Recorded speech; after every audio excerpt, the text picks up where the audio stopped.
Mi hijo puso veneno en mi copa de vino la noche que celebramos la venta de mi empresa por 60 millones.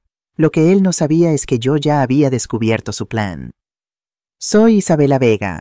Tengo 68 años y durante 4 décadas construí desde cero la empresa farmacéutica más respetada de Barcelona. Ayer vendí Vega Biopharma por 60 millones. Hoy mi propio hijo intentó destruirme.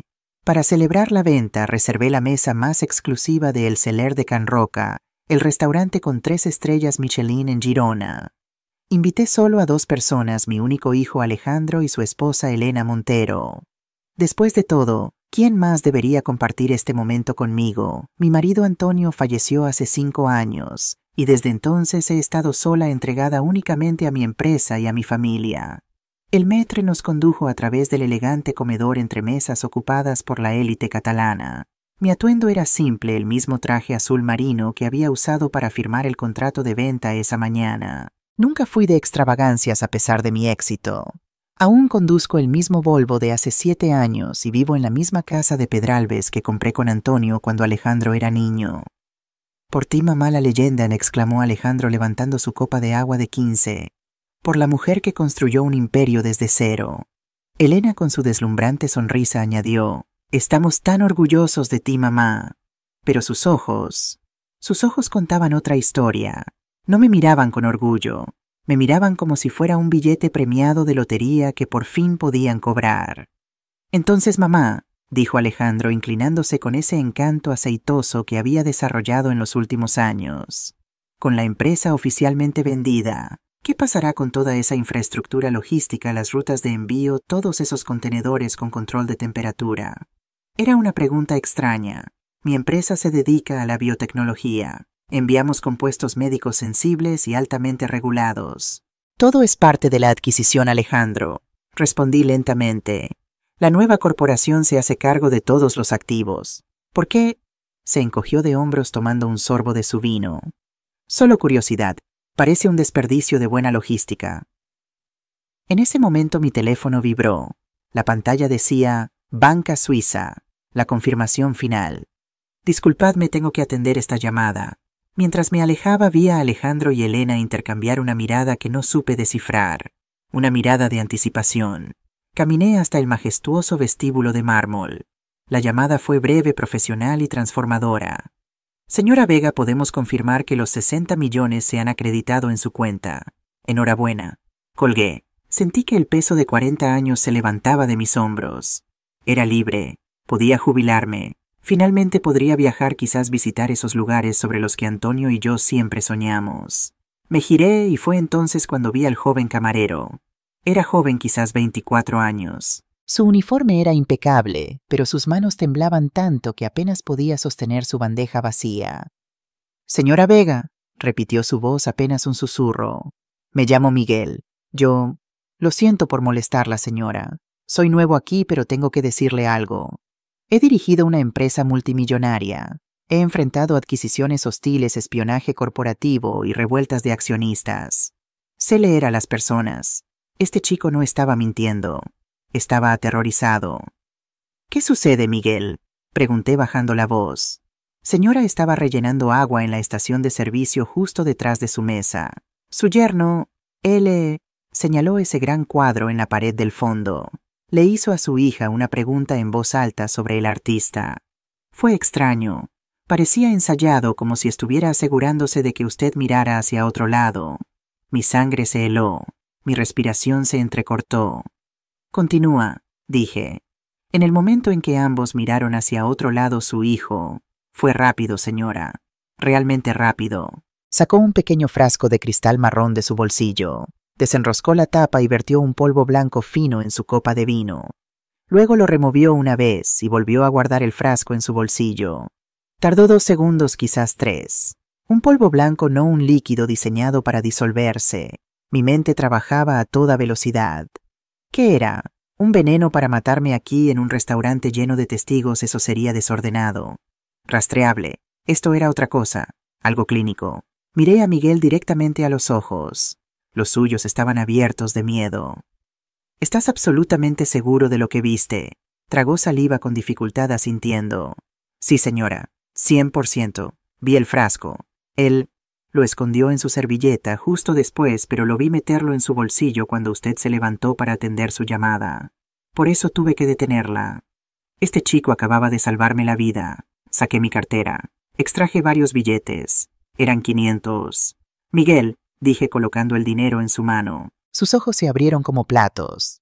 No viste nada. Terminarás tu turno. Irás a casa. Nunca hablarás de esto con nadie, pero acabas de salvarme la vida. Si alguna vez estás en problemas o si necesitas trabajo, llama a este número. Le entregué mi tarjeta personal, la que no dice CEO. Señora, yo no puedo. Ve, dije con firmeza. Y gracias. Desapareció. Me quedé sola en el vestíbulo durante 10 segundos.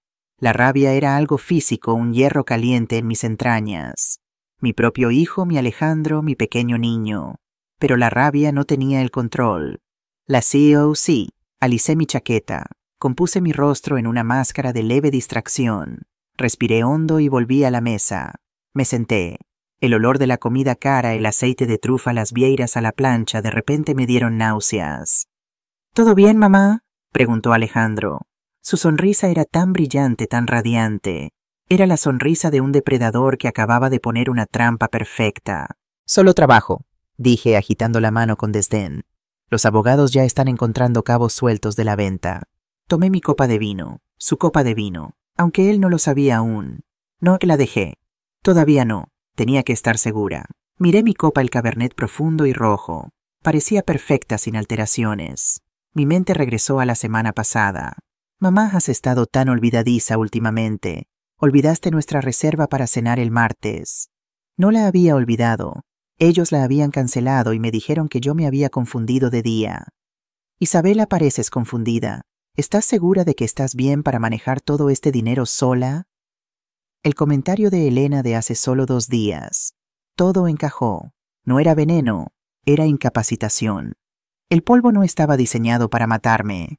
Estaba diseñado para simular un derrame cerebral, para crear una confusión repentina y aterradora, para hacer que pareciera que había perdido la cabeza, justo después de asegurar 60 millones. Necesitaba hacer el cambio. Alejandro estaba contando una historia larga y aburrida sobre uno de sus negocios de importación, algo sobre textiles de Turquía. Elena estaba pendiente de cada palabra, sus ojos brillando, interpretando el papel de la esposa adoradora. Estaban tan ocupados actuando para mí que no me estaban observando realmente. Esperé. Necesitaba un momento de distracción. El camarero, no Miguel, otro, vino a rellenar nuestros vasos de agua. Este era mi momento. Mientras el camarero alcanzaba el vaso de Alejandro, accidentalmente, moví mi brazo golpeando con mi codo el vaso lleno de Alejandro. «¡Oh, Dios mío!», exclamé. «Isabela, honestamente», espetó Alejandro saltando hacia atrás mientras el agua helada inundaba el mantel blanco y goteaba sobre sus pantalones de 1000 euros. Fue un caos durante 5 segundos. Elena jadeó. Alejandro maldijo entre dientes agarrando su servilleta. El camarero se apresuró con más servilletas disculpándose profusamente. En esos 5 segundos de caos mis manos se movieron. Fue un movimiento simple y fluido que había practicado mentalmente una docena de veces en mi camino de regreso desde el vestíbulo. Mi mano derecha tomó mi copa envenenada. Mi mano izquierda tomó la copa limpia de Alejandro. Moví ambas fuera del camino del derrame, y cuando las volví a colocar estaban intercambiadas. Estaba hecho. «Lo siento mucho, Alejandro», dije limpiando la mesa con mi servilleta. Supongo que estoy un poco cansada. Mi vejez me está alcanzando». «Está bien, mamá», dijo Alejandro recomponiéndose. Compartió una mirada triunfante y conocedora con Elena. Pensaron que mi torpeza era el primer signo. Pensaron que su plan estaba funcionando. No tenían idea. El camarero terminó de limpiar el desastre y se marchó. La tensión desapareció reemplazada por su anticipación depredadora y arrogante. Tomé mi copa, la copa original limpia de Alejandro. «Bien», dije levantándola. «A pesar de mi torpeza, quiero hacer un brindis». Ambos levantaron sus copas. Alejandro sostenía mi copa original, la que contenía el polvo que supuestamente debía destruir mi mente. «Por la familia», dije mirando directamente a los ojos de Alejandro, «y por recibir todo lo que mereces». «Por la familia», repitió Alejandro sonriendo con esa brillante sonrisa falsa. Tomó un gran sorbo confiado. Los siguientes 15 minutos fueron los más largos de mi vida. Comí mi filete, o más bien lo moví por mi plato. Escuché a Alejandro presumir sobre una expansión europea que estaba planeando con mi dinero, supuse. Y observé a Alejandro. Comenzó de repente. Parpadeó con fuerza como si intentara aclarar su visión de una niebla. «Elena», murmuró interrumpiéndola a mitad de frase. «Cariño, las luces parecen muy brillantes». Elena se rió molesta por ser interrumpida. «Es el celer de Can Roca, amor. Todo es brillante. Como decía el mercado de Berlín es...». «No», dijo Alejandro. Su voz era más espesa. Se llevó la mano a la sien. Sus palabras comenzaron a arrastrar. «Me siento mareado, Elena. No me siento bien». La sonrisa de Elena se desvaneció. Parecía confundida. Sus ojos se movieron rápidamente hacia mí y luego de vuelta a él. «Alejandro, deja de jugar. Has tomado una copa de vino». «No estoy jugando», intentó gritar, pero salió como un murmullo. Trató de ponerse de pie empujando su silla hacia atrás con un chirrido. «La sala está girando. Sus ojos se pusieron en blanco. Se desplomó hacia un lado su cuerpo golpeando el lujoso asiento de terciopelo con un golpe sordo. Sus brazos comenzaron a temblar un pequeño y leve ataque. Elena se quedó mirando paralizada en puro pánico sin adulterar. Dejé caer mi servilleta y me levanté mi rostro una máscara de terror paternal. «Oh, Dios mío, Alejandro, que alguien llame a emergencias». Dejé que el silencio pendiera durante 3 segundos completos. Todo el restaurante, un espacio construido sobre tonos silenciosos, y el tintineo de cristal caro quedó en silencio absoluto. Todos los ojos estaban en nuestra mesa. Elena miraba a su marido con la boca entreabierta, su mente claramente sin procesar su colapso, sino el colapso de su plan. Estaba inmóvil. Esa fue mi señal. Empujé mi silla hacia atrás, las pesadas patas gritando contra el suelo de mármol pulido. «Dios mío, Alejandro», grité. Mi voz se quebró perfectamente, una sinfonía de pánico maternal. Corrí a su lado agarrando su mano flácida y fría. «Ayuda, que alguien llame a emergencias, mi hijo. No está respirando bien». Agarré el hombro de Elena sacudiéndola con fuerza. Seguía mirando fijamente su rostro, una máscara de horror pálido y aturdido. No era dolor, no era miedo por él, sino el terror logístico crudo de una cómplice cuyo plan acababa de explotar en su cara. «Elena, haz algo», grité interpretando el papel de la anciana confusa y aterrorizada. «Llama a una ambulancia. No te quedes ahí sentada». Esto la sacó de su estupor, pero no de la manera en que reaccionaría una esposa amorosa. No corrió al lado de Alejandro. No revisó su pulso. Inmediatamente, instintivamente, trató de controlar la narrativa. «No», dijo Elena, su voz un siseo bajo y afilado. Tomó su propio teléfono, pero no marcó. Miró al gerente del restaurante que se acercaba rápidamente, su rostro, una máscara de preocupación profesional. «No llamen a emergencias», insistió. «Está bien, está solo. Ha bebido demasiado». La miré, mi confusión fingida convirtiéndose en indignación fingida. «Borracho, Elena está convulsionando. Míralo, está temblando».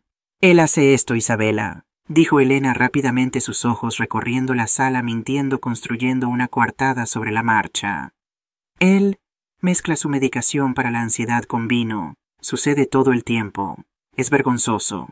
De hecho, se inclinó e intentó levantar a Alejandro por el brazo. «Solo necesitamos llevarlo a casa. Lo siento mucho, todos». Estaba tratando de moverlo. Estaba tratando de sacarlo del ojo público, lejos de los paramédicos que harían pruebas, lejos de médicos neutrales en una sala de emergencias que harían análisis toxicológicos. Necesitaba llevarlo a su médico, el corrupto doctor Fuentes, para volver a encaminar su plan. Vi a Miguel, el joven camarero, mi salvador, observando desde la estación de servicio. Su rostro estaba pálido, sus ojos abiertos, fijos en los míos. Él sabía lo que estaba sucediendo. Elena se volvió hacia el gerente, su voz goteando falsa vergüenza. «Lo siento mucho por esto. Nos lo llevaremos. Nos vamos. Solo denos un minuto para llevarlo al coche». Estaba tratando de evitar que el mundo exterior se involucrara. Estaba desesperada por salvar su plan.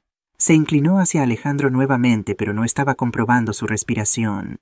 Estaba susurrando, siseando en su oído. «Alejandro, levántate. Levántate ahora. Deja esto». Sabía que tenía que neutralizarla. «Está en shock», grité al gerente señalando a Elena. No sabe lo que está diciendo. No está borracho. Apenas tocó su vino. Necesita un médico. Justo cuando Elena estaba a punto de levantar físicamente a Alejandro de la silla, Miguel dio un paso adelante, su propio teléfono celular ya presionado contra su oído. «Es demasiado tarde, señora», dijo Miguel mirando más allá de Elena hacia el gerente, su voz fuerte y clara en la sala silenciosa.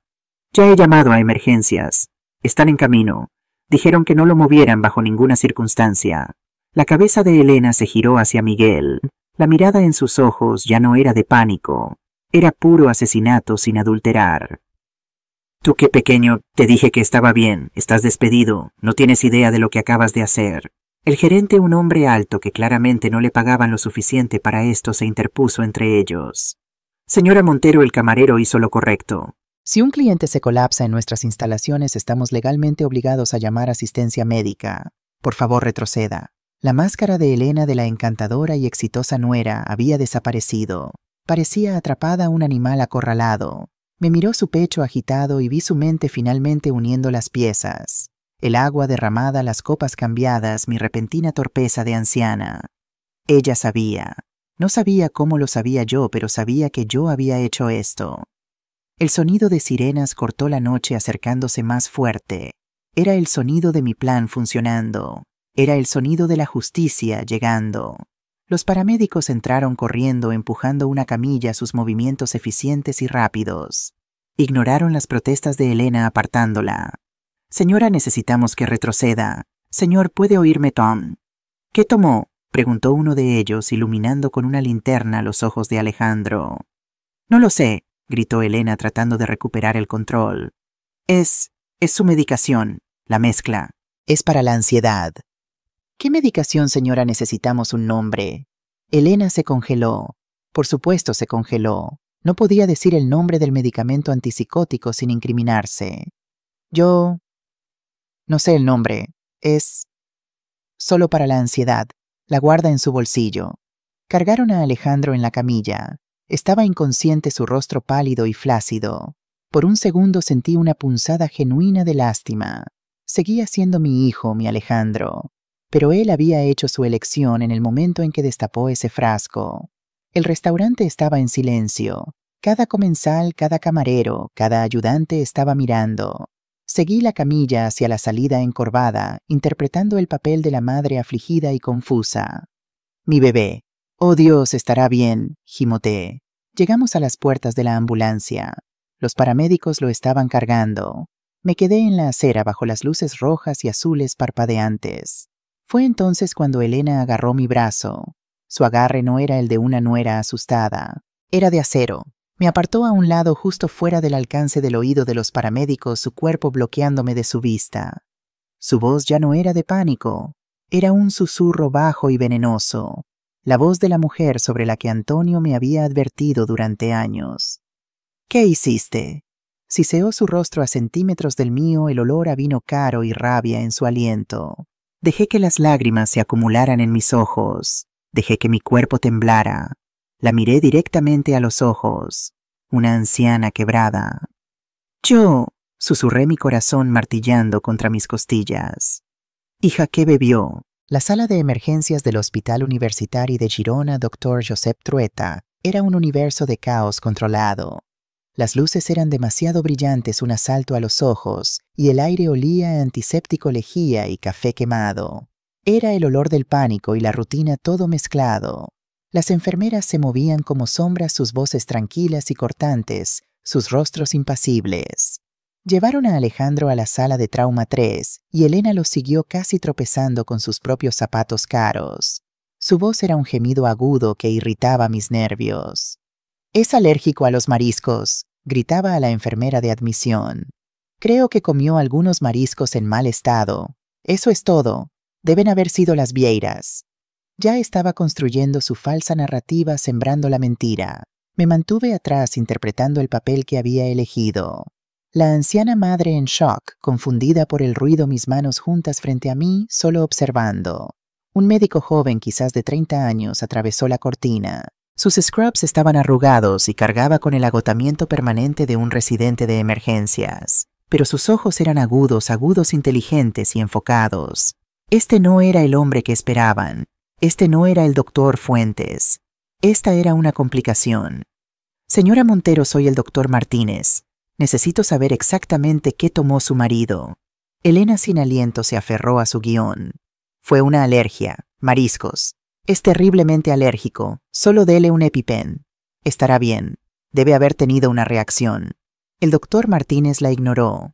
Iluminó con una pequeña luz brillante los ojos sin visión de Alejandro uno y luego el otro. Levantó su brazo. Cayó sin vida a la camilla. Pellizcó la piel de su mano. Nada.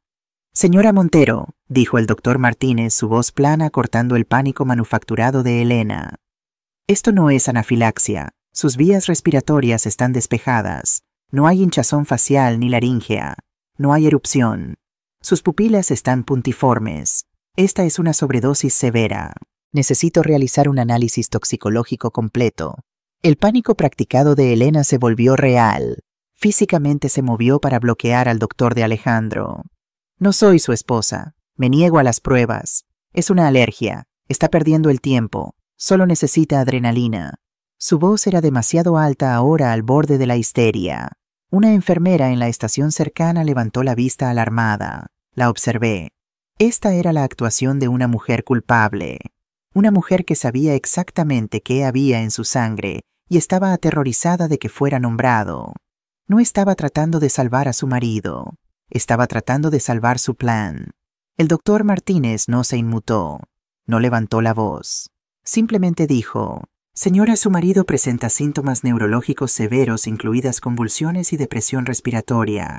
Si continúa obstruyendo mi capacidad de diagnosticarlo, haré que seguridad la retire de esta sala de trauma. ¿Está claro? El rostro de Elena se tornó de un tono púrpura. Parecía que quería golpear al doctor. Estaba atrapada. Sus ojos recorrieron la sala y aterrizaron en mí abiertos y gritando por ayuda. Isabela, dígale que está bien. Es solo una alergia. Este era mi momento. Di un paso adelante dejando que mi voz temblara. Practiqué este temblor en la ambulancia. Dejé que las lágrimas que eran muy reales se acumularan en mis ojos, aunque eran lágrimas de rabia, no de dolor. Doctor, susurré agarrando su brazo. Por favor, sálvelo. Mi nuera está en shock. No sabe lo que está diciendo. Haga lo que tenga que hacer. Por favor, salve a mi pequeño. El doctor Martínez me miró con un destello de genuina compasión. Asintió desestimando completamente a Elena. Gracias, señora Vega, lo haremos. Se volvió hacia la enfermera. Análisis toxicológico completo, hemograma completo, TAC craneal. Administre Narcan por si acaso y póngalo en un goteo salino. Ahora. Elena estaba derrotada. Golpeó su puño contra la pared, un acto de dolor performativo para las enfermeras, pero yo sabía que era la rabia del fracaso. Nos trasladaron a la fría sala de espera gris. Las sillas eran de plástico duro atornilladas al suelo. El café en el vaso de poliestireno que sostenía sabía a ácido. Elena estaba caminando por la sala, su teléfono presionado contra su oído, susurrando furiosamente. La vi pronunciar el nombre Fuentes varias veces. Estaba tratando de conseguir que su verdadero médico viniera aquí. Estaba tratando de interceptar los resultados para controlar la narrativa, pero era demasiado tarde. La máquina ya estaba en movimiento. Simplemente me senté bajo las luces fluorescentes zumbantes y finalmente me permití procesarlo. Pensé en Antonio. Ella solo mira tu cuenta bancaria, Isabela. Su voz era tan clara en mi memoria, una suave advertencia que había desestimado como una madre siendo sobreprotectora de su hijo. Hombres como ese, había dicho, no construyen cosas, solo toman. Yo había sido una constructora toda mi vida y ella era una tomadora. Pensé en Alejandro, mi dulce y brillante Alejandro. ¿Cómo lo había corrompido ella? ¿Cómo lo había vuelto contra la madre que le había dado todo? La respuesta era simple: dinero. Los 60 millones, pero el plan era tan específico. La droga, los síntomas, todo apuntaba a una cosa. Recordé los correos electrónicos. Hace aproximadamente una semana había estado en la laptop de Alejandro tratando de encontrar una receta familiar de la lasaña de su padre que supuestamente había guardado. Había visto accidentalmente su bandeja de entrada. Había un asunto que se me quedó grabado: el contingente Vega. Pensé que era sobre una fiesta sorpresa, quizás para mi jubilación. Sonreí y lo cerré. Contingente. Qué tonta había sido. Y recordé las preguntas de Elena no solo sobre los contenedores de envío, sino sobre mí. Mamá, ¿estás segura de que te sientes bien? Pareces estar olvidando cosas. Olvidaste nuestra reserva para cenar el martes. No la había olvidado.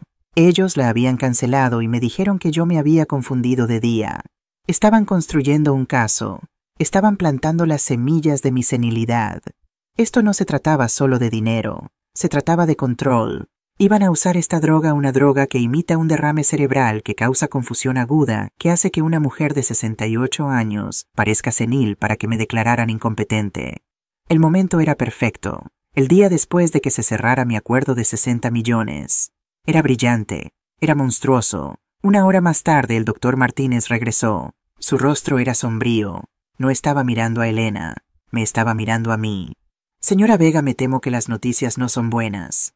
El informe toxicológico regresó. Su hijo tiene una dosis masiva casi letal de olanzapina en su sistema. Elena, que había estado al teléfono con lo que sonaba como su abogado, se congeló. Olan, que nunca he oído hablar de ella. Olanzapina, dijo el doctor Martínez, su voz afilada y precisa. Es un medicamento antipsicótico muy potente. Lo usamos para tratar esquizofrenia, trastorno bipolar severo. No es un medicamento para la ansiedad. No es algo que se mezcle con vino. Una dosis tan alta, francamente estoy obligado a notificar a la policía. Esto parece un intento de suicidio o algo más. Elena comenzó a tartamudear. Suicidio, no, él no lo haría. Es feliz. Estábamos celebrando. El doctor Martínez levantó una mano. Necesito explicarles los síntomas, señora. En un individuo sano, una dosis masiva como esta no solo causa convulsiones. Imita los síntomas de demencia de inicio rápido y agudo. Causa confusión, habla arrastrada, psicosis y daño neurológico que puede parecer idéntico a un derrame cerebral severo. Y ahí estaba la última pieza asquerosa del rompecabezas. No era cualquier droga. Era la droga perfecta. Una droga que no solo me enfermaría, me haría parecer loca. No solo estaban tratando de lastimarme. Estaban tratando de borrarme, de borrar legalmente mi mente, mi identidad, mi firma. Iban a hacer que me internaran. Iban a ponerme en un hogar, tomar el control de mis 60 millones y dejarme pudrir en un pañal babeando en mi sopa mientras vivían de mi trabajo de toda la vida. Elena estaba mirando al doctor, su rostro ceniciento. Finalmente entendió que el doctor no solo estaba diagnosticando a Alejandro, estaba describiendo el arma misma que habían elegido. El plan estaba en ruinas. Va a estar bien. Tartamudeó Elena su acto como esposa amorosa regresando, pero era demasiado tarde. Su voz era hueca. Estamos lavando su estómago y administrando el antídoto, dijo el doctor Martínez fríamente. Estará muy enfermo por unos días y se le pondrá bajo vigilancia psiquiátrica de 72 horas según el protocolo, pero sí físicamente debería recuperarse. El doctor Martínez me miró sus ojos llenos de lástima. Señora Vega, lamento mucho que haya tenido que ver esto. Le daré a ustedes dos un momento. Se fue. El silencio en la sala de espera era pesado, roto solo por el sonido de la respiración entrecortada de Elena. Ella sabía que yo sabía. Me miró, sus ojos ya no llenos de rabia, sino de un nuevo terror creciente, y la guerra acababa de comenzar. La compostura de Elena era un traje barato y se estaba desgarrando en las costuras. Se derrumbó en una de las duras sillas de plástico de la sala de espera, pero no podía quedarse quieta. Estaba vibrando con una energía tóxica. Era una rata acorralada y se estaba desesperando. Yo sabía mi papel. Me hundí en una silla frente a ella, enterrando mi rostro entre mis manos. Dejé que mis hombros temblaran imitando los sollozos de una anciana quebrada. Estaba llorando, pero no por Alejandro. Estaba llorando por la hija que ya había perdido, la que había intentado borrar químicamente mi mente. Isabela. La voz de Elena era afilada, sospechosa. ¿Estás bien? Levanté la vista dejándola ver las lágrimas que sabía estaban manchando mi rostro. Solo no entiendo, Elena. ¿Antipsicóticos? ¿Por qué tendría eso? Mi hijo tiene esquizofrenia. ¿Me lo han estado ocultando? Era la pregunta perfecta. Le daba una vía de escape, una mentira sobre la cual construir. La aprovechó. Yo no quería decírtelo así, Isabela, dijo su voz bajando a un susurro compasivo falso. Hemos estado luchando. Ha estado viendo a un médico. El doctor Fuentes debe haber... Debe haber confundido sus frascos. Debe haber tomado la dosis equivocada. El doctor Fuentes. La primera pieza del rompecabezas. Guardé el nombre. Oh Dios, gemí. Mi pobre niño. Y el doctor. Martínez dijo la policía. ¿Por qué la policía, Elena, así? Es un idiota, espetó Elena su máscara deslizándose. No entiende, es solo un residente. Está exagerando. Me encargaré de ello. Estoy llamando al doctor Fuentes ahora mismo. Él vendrá aquí y aclarará todo esto. Él explicará. Sí, dije mi voz temblando. Sí, por favor, hija. Yo necesito aire. Creo que voy a vomitar. Tambaleándome hasta ponerme de pie encorvada, me abrí paso a través de las puertas dobles que conducían al corredor principal. No fui al baño, no fui afuera. Me escondí en un pequeño nicho junto a las máquinas expendedoras, justo fuera de la vista de las puertas de la sala de espera, pero lo suficientemente cerca para escuchar.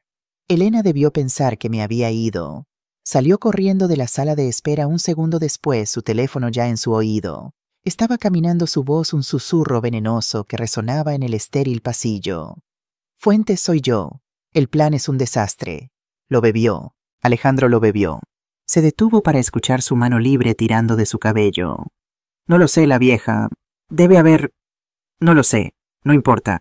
Está aquí actuando toda confundida y destrozada. Pero Fuentes está aquí. No es ella la que tomó la droga. Otra pausa. El rostro de Elena estaba contorsionado de rabia. Sí está estable, pero hicieron un análisis toxicológico. Saben que es olanzapina. Están hablando de vigilancia psiquiátrica, informes policiales. Esto se está desmoronando. Ahora estaba prácticamente vibrando. Golpeó su puño contra la pared de bloques de cemento. ¿Qué hacemos? La audiencia es a las 8:00 AM. Eso es en 5 horas. ¿Cómo se supone que vamos a conseguir una tutela sobre ella si ella es la imagen de la salud y él es el que está en el pabellón psiquiátrico? 8 AM, la segunda pieza del rompecabezas. El doctor Fuentes. Una audiencia a las 8 AM. ¡No! Elena gritó de repente al teléfono. No, escúchame. Estás en esto tan profundamente como yo. Tus deudas de juego no son mi problema. Te pagaron para manejar el lado médico, así que ocúpate de ello. Ven a este hospital. Diles que el doctor Martínez es un idiota. Diles que eres su médico principal. Diles que ella es inestable, que es un riesgo de suicidio, que ha estado robando su medicación. No me importa lo que digas. Solo arréglalo. Y más te vale estar listo para testificar a las 8:00 AM. Colgó respirando como si acabara de correr una maratón. Se quedó allí por un momento de espaldas a mí, tratando de recuperar la compostura. Pasó sus manos por su cabello, enderezó su chaqueta de traje y tomó una respiración profunda y temblorosa. Luego se giró y me vio. Se congeló. Su rostro se volvió completamente blanco. No tenía idea de cuánto tiempo había estado yo allí. Isabela, tartamudeó. Yo solo estaba... No la dejé terminar. Avancé tambaleándome mi mano en mi corazón. Elena, yo te oí gritar. ¿Qué está pasando? ¿Quién es Fuentes? ¿Qué quiso decir con arreglar esto? La mente de Elena estaba trabajando a toda velocidad. Podía ver los engranajes girando, las mentiras formándose. Puso su brazo alrededor de mi hombro, su agarre demasiado apretado, guiándome de regreso a la sala de espera. Su personalidad falsa de nuera reconfortante estaba de vuelta, pero estaba agrietada, desesperada. Isabela, malinterpretaste. El doctor Fuentes es el psiquiatra de Alejandro. Yo solo... Estaba enojada. Le estaba gritando porque siento que le falló. Debería habernos advertido que estaba tan inestable. Inestable, susurré. Riesgo de suicidio. Él cree que podría haber hecho esto a propósito, Isabela, dijo Elena, su voz quebrándose. Estaba tratando de pivotar. Si no podía encuadrarme por demencia, encuadraría a su propio marido por suicidio. ¿Pero por qué? Pregunté, dejando que mi voz se quebrara de nuevo. No lo sabe. Tal vez es culpa mía, dijo bajando los ojos. El estrés de tu nuevo dinero ha sido mucho para él. Quizás se sintió inadecuado. Era una mentira brillante y asquerosa. Ya estaba plantando la idea de que mis 60 millones eran el problema, la fuerza desestabilizadora que había llevado a su marido a esto. Dejé que me guiara de vuelta a la silla. Yo Necesito irme a casa, hija. Esto es demasiado. Mi corazón, no puedo estar aquí. ¿Estarás bien? El alivio se extendió por su rostro. Lo último que quería era que yo estuviera aquí haciendo preguntas, siendo vista por médicos que no estaban en su nómina. Sí, Isabela, por supuesto, dijo su voz goteando falsa preocupación. Ve a casa, descansa un poco. Te ves terrible, me quedaré aquí. Me ocuparé de todo con el doctor Fuentes cuando llegue. Te llamaré tan pronto como sepa más. Prácticamente me empujó hacia la salida. Toma un taxi, yo lo pago. Vete a casa y descansa. Está bien, hija, está bien. Salí del hospital una anciana frágil temblando devastada. El acto se mantuvo hasta que las puertas automáticas se cerraron detrás de mí. En el momento en que el aire de la noche golpeó mi rostro, mi espalda se enderezó. El temblor se detuvo. El dolor desapareció, reemplazado por un enfoque frío y duro. Eran las 3:00 a.m. Tomé un taxi. Calle Pedralbes 52. Le dije al conductor mi dirección, pero mientras conducíamos me incliné hacia adelante. De hecho, conductor, ¿puede llevarme primero a casa de mi hijo, Passeig de Gracia 47? Necesito recoger algunas cosas para él. Asintió y cambió de rumbo. Alejandro y Elena vivían en una mansión de nueva construcción que mis 60 millones aún no habían pagado. Sabía que guardaban una llave de repuesto debajo de la maceta de un helecho muerto junto a la puerta trasera. Elena pensaba que era astuta. Yo solo pensaba que era perezosa.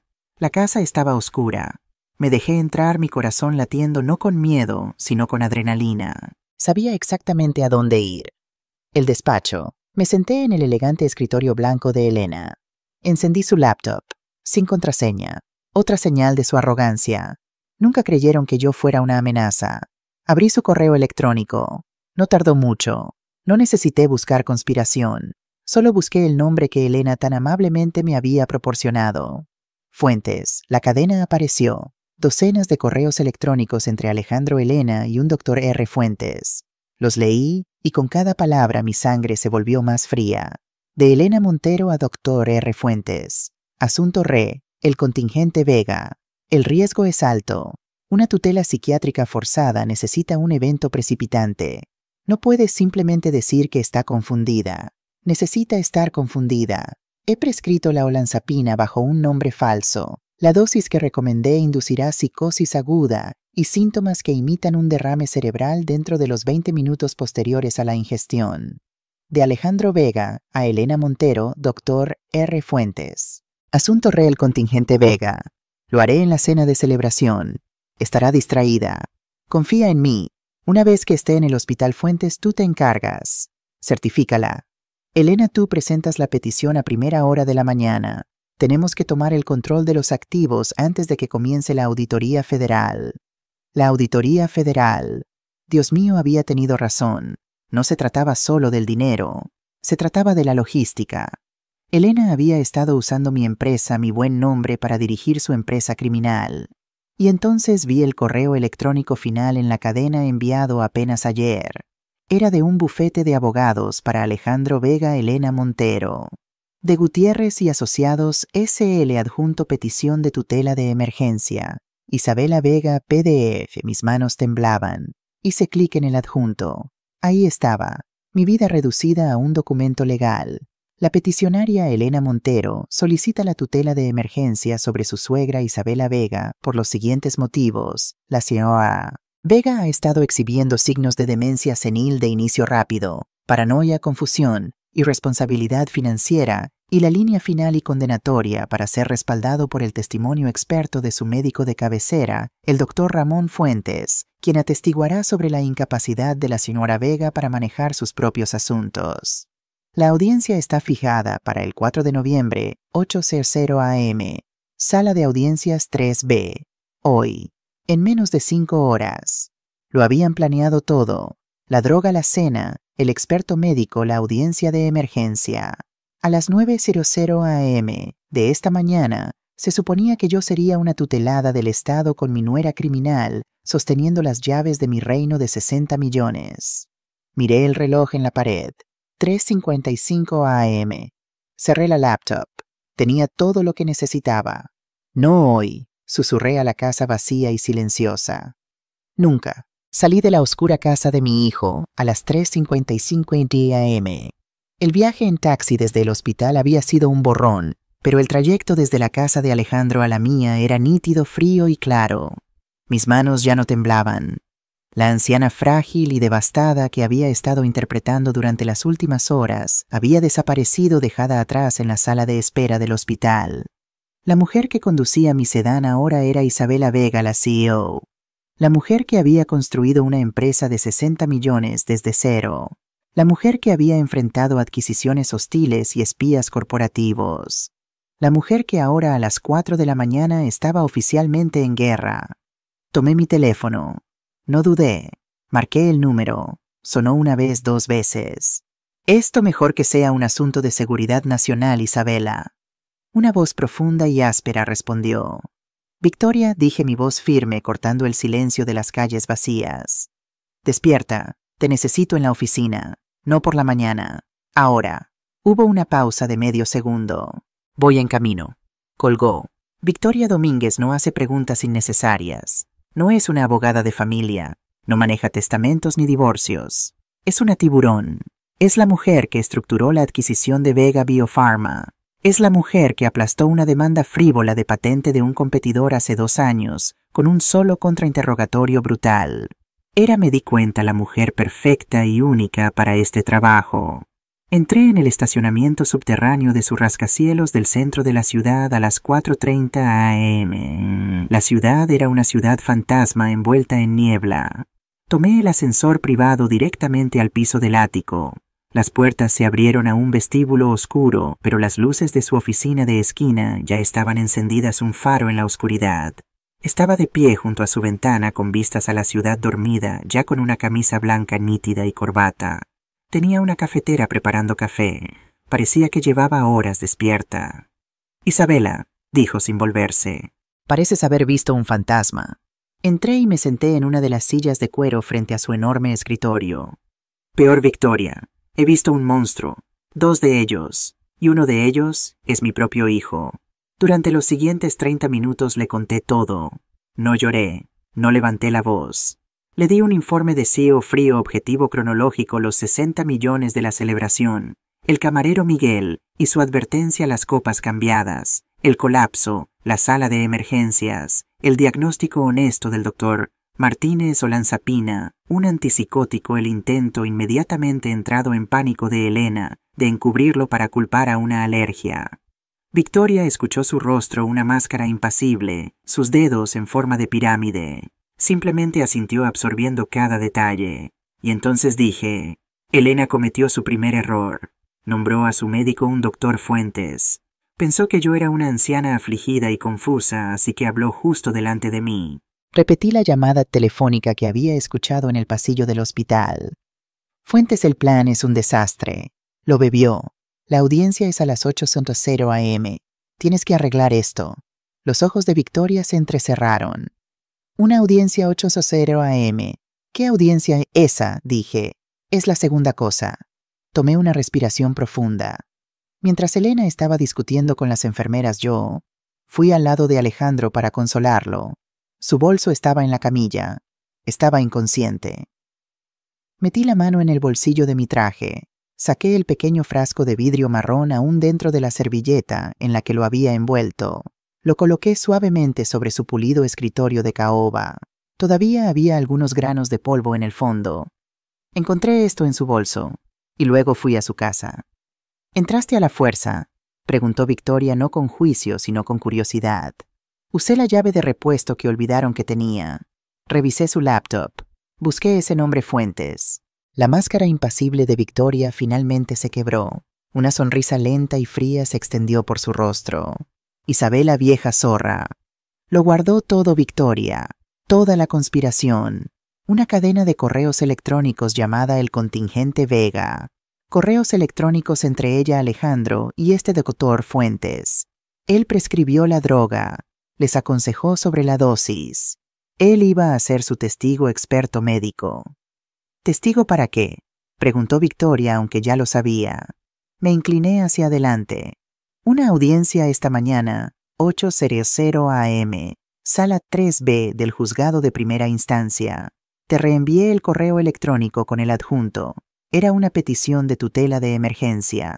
Mi tutela. Victoria giró en su silla su pantalla de computadora iluminando su rostro. Leyó el correo electrónico, luego abrió el PDF. La escuché dejar escapar un silbido bajo. Dios mío. Demencia senil de inicio rápido, paranoia, irresponsabilidad financiera, un peligro para sí misma y sus activos. Iban a drogarte, declararte incompetente y internarte todo en el espacio de 12 horas. Y Elena tendría control total de todos los 60 millones antes de que el mercado siquiera abriera. Se puso de pie. El tiburón estaba en el agua. Isabela, vamos a destruirlos, dijo su voz un gruñido bajo. Comenzó a caminar de un lado a otro. Esto no es solo fraude familiar. Es conspiración para cometer agresión agravada. Esto es mala praxis médica. Esto es perjurio. Esto es hermoso de la manera más asquerosa. Tomó su teléfono. No marcó. Presionó un solo botón de marcación rápida. Rodríguez ladró al receptor. Es Domínguez. Despierta. No esperó una respuesta. Necesito una investigación completa. Un doctor. Nombre es Ramón Fuentes. Fuentes. Necesito saber todo. Cuentas bancarias, deudas, citaciones del colegio médico, amantes, multas de estacionamiento. Quiero saber qué marca de pasta dental usa. Y lo necesito. No ahora. Lo necesitaba hace 30 minutos. Colgó. Me miró. Bien, tienen una audiencia a las 8:00 am. Estaremos allí, pero no vamos a defender a Isabela. Vamos a atacar esto. El doctor Fuentes es el eslabón débil. Es el que conecta el plan de Elena con un acto criminal. Piensan que están entrando a una simple audiencia familiar para aprovecharse de una anciana confusa. Victoria me sirvió una taza de café. Su mano estaba perfectamente firme. No tienen idea, dijo una sonrisa sombría en su rostro, de que en realidad están caminando hacia su propia ejecución. Eran las 5:15 de la mañana. El cielo fuera de la oficina del ático de Victoria comenzaba a mancharse con la primera luz gris pálida del amanecer. La ciudad abajo estaba silenciosa, un mar de vidrio oscuro y acero. El único sonido en la enorme y silenciosa habitación era el silbido de la cafetera de alta gama y el constante y rítmico clic, clic, clic de Victoria golpeando su bolígrafo de oro contra su bloc legal. La adrenalina del hospital de la entrada a la casa de Alejandro estaba empezando a desvanecerse. Estaba siendo reemplazada por algo más. Un frío y pesado agotamiento que se asentaba profundamente en mis huesos. Pero no era el agotamiento de una anciana. Era el agotamiento de un general en la víspera de una batalla que nunca pidió luchar. Ha estado planeando esto durante meses, Victoria, dije. Mi voz sonaba áspera en la quietud. Ha estado jugando conmigo, mi propio hijo. Tuve que detenerme. Decirlo en voz alta lo hacía real de una manera que los correos electrónicos no habían logrado. El dolor era una cosa física, una presión aguda y constante detrás de mis costillas. Victoria no ofreció simpatía. No es por eso que le pago. Es una estratega. Me sirvió otra taza de café negro y lo suficientemente fuerte como para quitar la pintura. El dolor ciega a las personas, Isabela, dijo su voz un grave bajo. Contaron con que fueras la viuda afligida. Calcularon mal. No contaron con que seguiría siendo la CEO. Tenía razón. Vieron a mamá.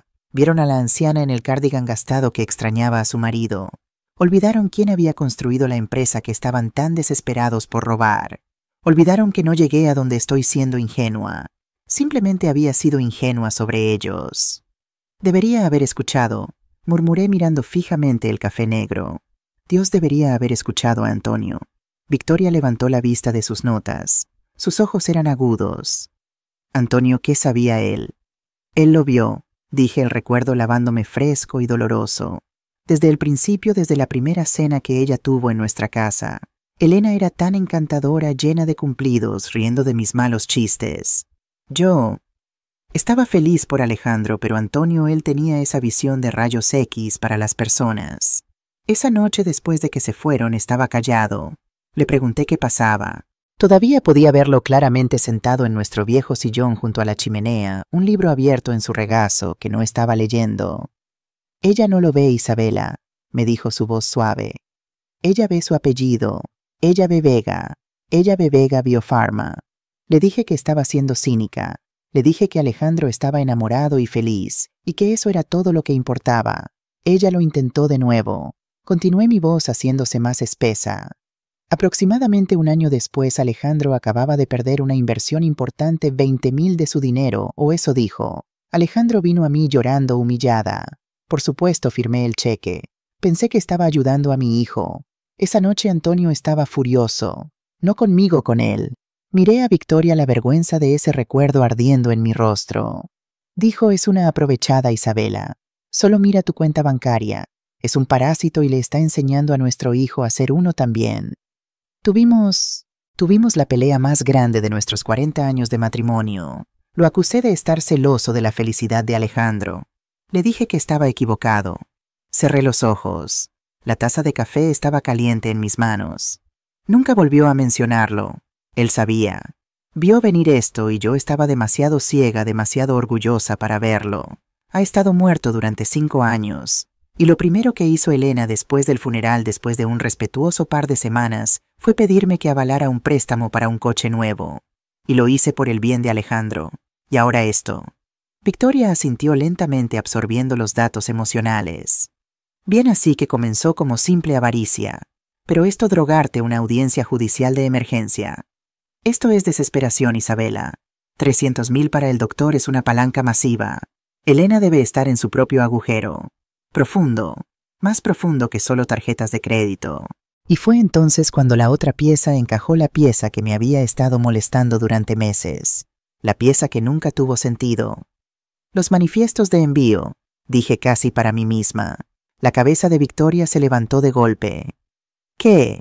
Elena siempre está preguntando sobre mis operaciones de envío. Mi empresa Vega Biopharma. Enviamos compuestos biológicos altamente controlados, muestras genéticas, productos farmacéuticos experimentales. Se mueven en contenedores con control de temperatura y GPS. Es una pesadilla logística fuertemente monitoreada por la AEMPS, la Policía Nacional, lo que quieras. Es la parte más segura y más aburrida de mi negocio. Y ella estaba interesada en ello. ¿Interesada?, preguntó Victoria. Obsesionada, dije. Durante los últimos 6 meses ha estado preguntando: mamá, ¿qué tan seguras son esas rutas? ¿Quién maneja tu despacho de aduanas en Rotterdam? ¿Alguna vez has tenido un contenedor que simplemente desaparezca? Pensé que era simple curiosidad. Pensé que estaba tratando de sonar inteligente para impresionarme, para mostrar interés en mi trabajo. Miré a Victoria y vi la comprensión amanecer en su rostro al mismo instante que amanecía en el mío. ¿Pero qué pasa si no era así?, dije, mi voz bajando. Mi empresa tiene un impecable historial logístico de 30 años. ¿Qué pasa si ella no solo estaba preguntando? ¿Qué pasa si encontró una manera? ¿Qué pasa si estaba usando mis rutas corporativas, mis carriles de envío rápidos y limpios para mover sus propias importaciones? Los ojos de Victoria se iluminaron con una claridad fría y aterradora. Dios mío, Isabela, si ella estaba aprovechándose de tus envíos, la venta de la empresa no sería solo un día de pago para ella. Sería un desastre. Una adquisición de 60 millones por parte de Grupo Pharma desencadena una auditoría federal obligatoria de arriba a abajo. Una auditoría completa de todo, incluido cada manifiesto de envío de los últimos 5 años. La habitación de repente se sintió helada. No estaba tratando de obtener los 60 millones. Susurré la fea verdad completa, finalmente aterrizando. Estaba tratando de detener la auditoría.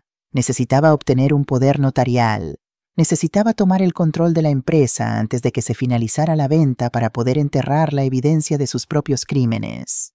Antes de que Victoria pudiera responder, la línea privada en su escritorio sonó. Era un sonido áspero y cortante en la quietud de las 6:00 AM. Lo tomó de un tirón. «Rodríguez habla conmigo», escuchó. Su rostro ya serio se oscureció. Garabateó una nota. «¿Dónde cuánto? ¿Estás seguro? Bien. Envíalo a mi servidor encriptado ahora mismo». Colgó el teléfono. Me miró. La pieza final del rompecabezas acababa de ser colocada en su lugar. «Es peor de lo que pensábamos, Isabela», dijo Victoria, su voz plana. «Nuestro investigador privado acaba de revisar las finanzas del Dr. Fuentes. No solo encontró deudas, encontró la fuente. Deudas de juego de Fuentes de 310,000 con una casa de apuestas en el extranjero». Victoria hizo una pausa, dejando que el peso de las siguientes palabras cayera. Y adivina quién es la empresa matriz de esa casa de apuestas en el extranjero. Esperé. Una corporación fantasma con sede en las Islas Caimán. Importaciones EM. Elena Montero Importaciones. Elena no solo le debe dinero a Fuentes, dijo Victoria poniéndose de pie y agarrando su maletín con un clic pesado y final. Elena lo posee, no es un conspirador. Es una marioneta. Miró su reloj de platino. 6:15 AM. Vamos, Isabela, tenemos una audiencia a la que asistir. El teléfono en el escritorio de Victoria destrozó el silencio de las 6 de la mañana. Era un sonido digital áspero y alarmante que señalaba la siguiente fase de la batalla. Ambas lo miramos. La pantalla de mi móvil mostraba la cara de Alejandro sonriendo tomada en una barbacoa el verano pasado toda una vida atrás. Victoria simplemente asintió una vez. Altavoz, Isabela, y recuerda quién eres. No eres una CEO. Eres una anciana confusa y aterrorizada que acaba de ver colapsar a su hijo. Tomé aire, levanté el teléfono. Mi mano estaba firme, pero hice que mi voz temblara. Hola, Elena B. Isabela, gracias a Dios. ¿Dónde estás? He estado llamando a tu móvil a la casa. Estaba a punto de llamar a la policía. ¿Estás bien? Su voz era una obra maestra de falsa preocupación. Una actuación tan pulida que me puso la piel de gallina.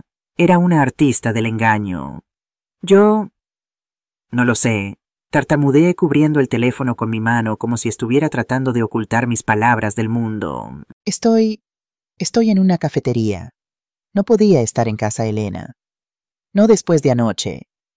Todas las cosas de Antonio yo... necesitaba pensar. La escuché exhalar un largo y lento suspiro.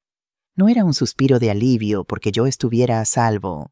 Era el suspiro de un depredador que acababa de localizar a su presa. Ella pensó que yo estaba débil, quebrada y vagando por las calles en estado de confusión. Pensó que me tenía. Isabela, entiendo.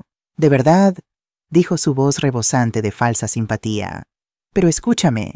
Tengo algunas noticias. Es sobre Alejandro. ¿Alejandro? Pregunté, mi voz quebrándose. Está peor. No está. Estable. Está descansando. Hizo una pausa preparando el anzuelo. Pero acabo de hablar con su médico real, el especialista que lo ha estado tratando, el doctor Fuentes. Fuentes, repetí como si estuviera tratando de ubicar el nombre. El hombre al que estabas llamando desde el hospital. Sí, Isabela, dijo Elena, su voz suave y tranquilizadora. Él ha estado tratando esta condición durante meses. Él vino al hospital tan pronto como lo llamé. Revisó su historial. Habló con el doctor Martínez y... aquí venía, la segunda trampa. Isabela está preocupado por ti. Me mantuve en silencio. Dejé que la confusa pausa colgara en el aire. ¿Por mí? Finalmente susurré. ¿Por qué? ¿Por qué por mí? Él dice que basándose en lo que le conté, tu olvido últimamente, tu arrebato en el restaurante, lo confundida que estabas. Estaba usando mi propia actuación contra mí, convirtiendo mis síntomas fingidos en su evidencia. Dice que estas condiciones neurológicas pueden ser genéticas. Dice que lo que le pasó a Alejandro podría ser un precursor de lo que te está pasando a ti. Era brillante. Tenía que concedérselo. Era una mentira asquerosa y brillante. Estaba construyendo un puente que conectaba directamente el intento de suicidio de su marido con mi supuesta senilidad, con su médico sobornado como fundamento. Yo... no entiendo, dije, mi voz temblando. Me siento bien, solo estoy molesta, hija. Isabela, escúchame, dijo Elena, su voz endureciéndose una fracción, adoptando un aire de autoridad de una nuera obligada a tomar el control. El doctor Fuentes es un profesional. Es el mejor en su campo, y él está en camino a tu casa ahora mismo para revisarte. Es por tu propio bien.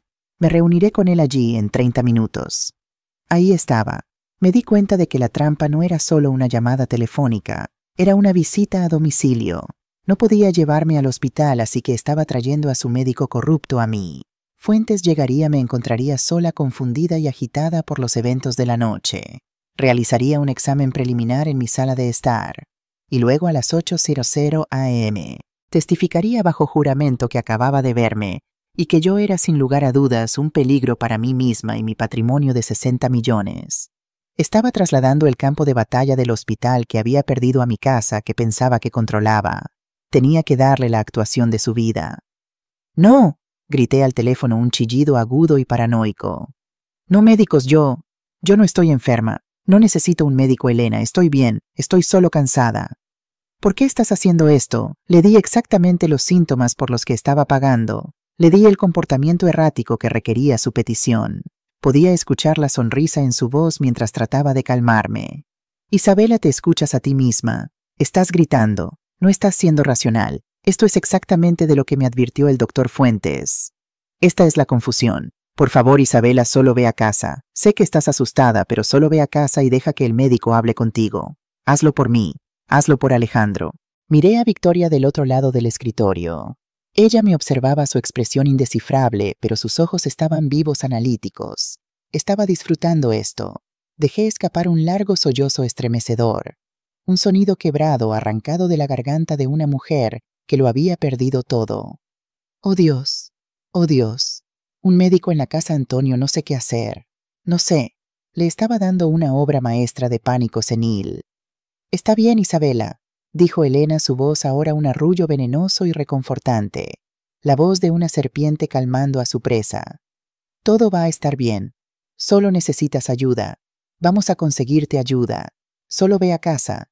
Me reuniré contigo y el doctor Fuentes allí en 30 minutos. Lo resolveremos todo. Te cuidaremos. Está bien, susurré mi voz sonando pequeña y derrotada. Está bien, hija. Ayuda. Sí, yo iré a casa. Voy en camino. Colgué. La línea quedó muerta. El silencio en la oficina de Victoria era absoluto, una pesada cortina de terciopelo. Miré a Victoria. Ella no se había movido. La fría y delgada sonrisa en su rostro era lo único en la habitación que parecía vivo. Es buena mintiendo, dije, mi voz al instante de vuelta a la normalidad, fría, firme y afilada. Es una mentirosa desesperada, corrigió Victoria poniéndose de pie y cerrando su maletín con un pesado clic final. Acaba de confirmar todo su plan.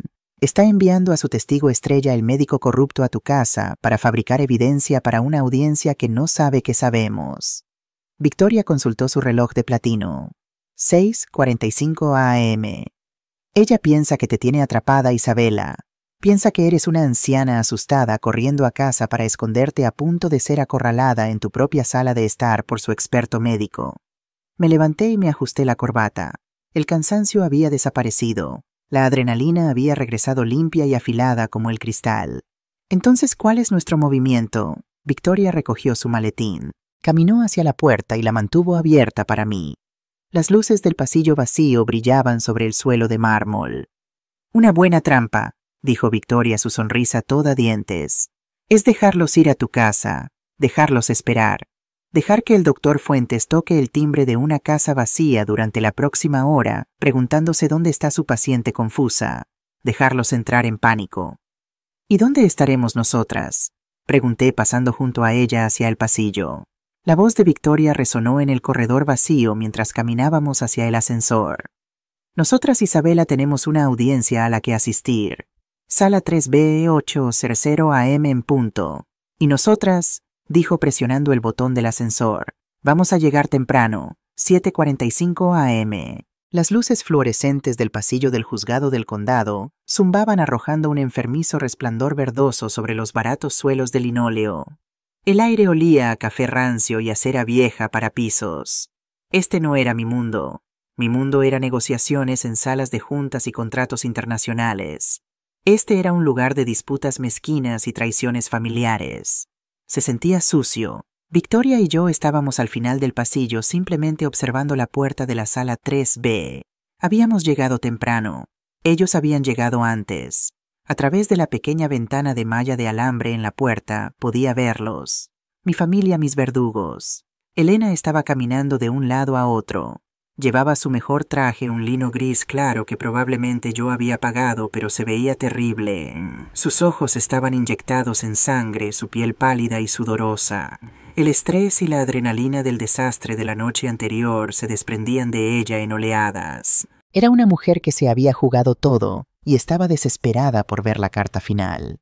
A su lado estaba su abogado, un joven y astuto hombre con un traje que era demasiado brillante, su cabello peinado hacia atrás con demasiado gel.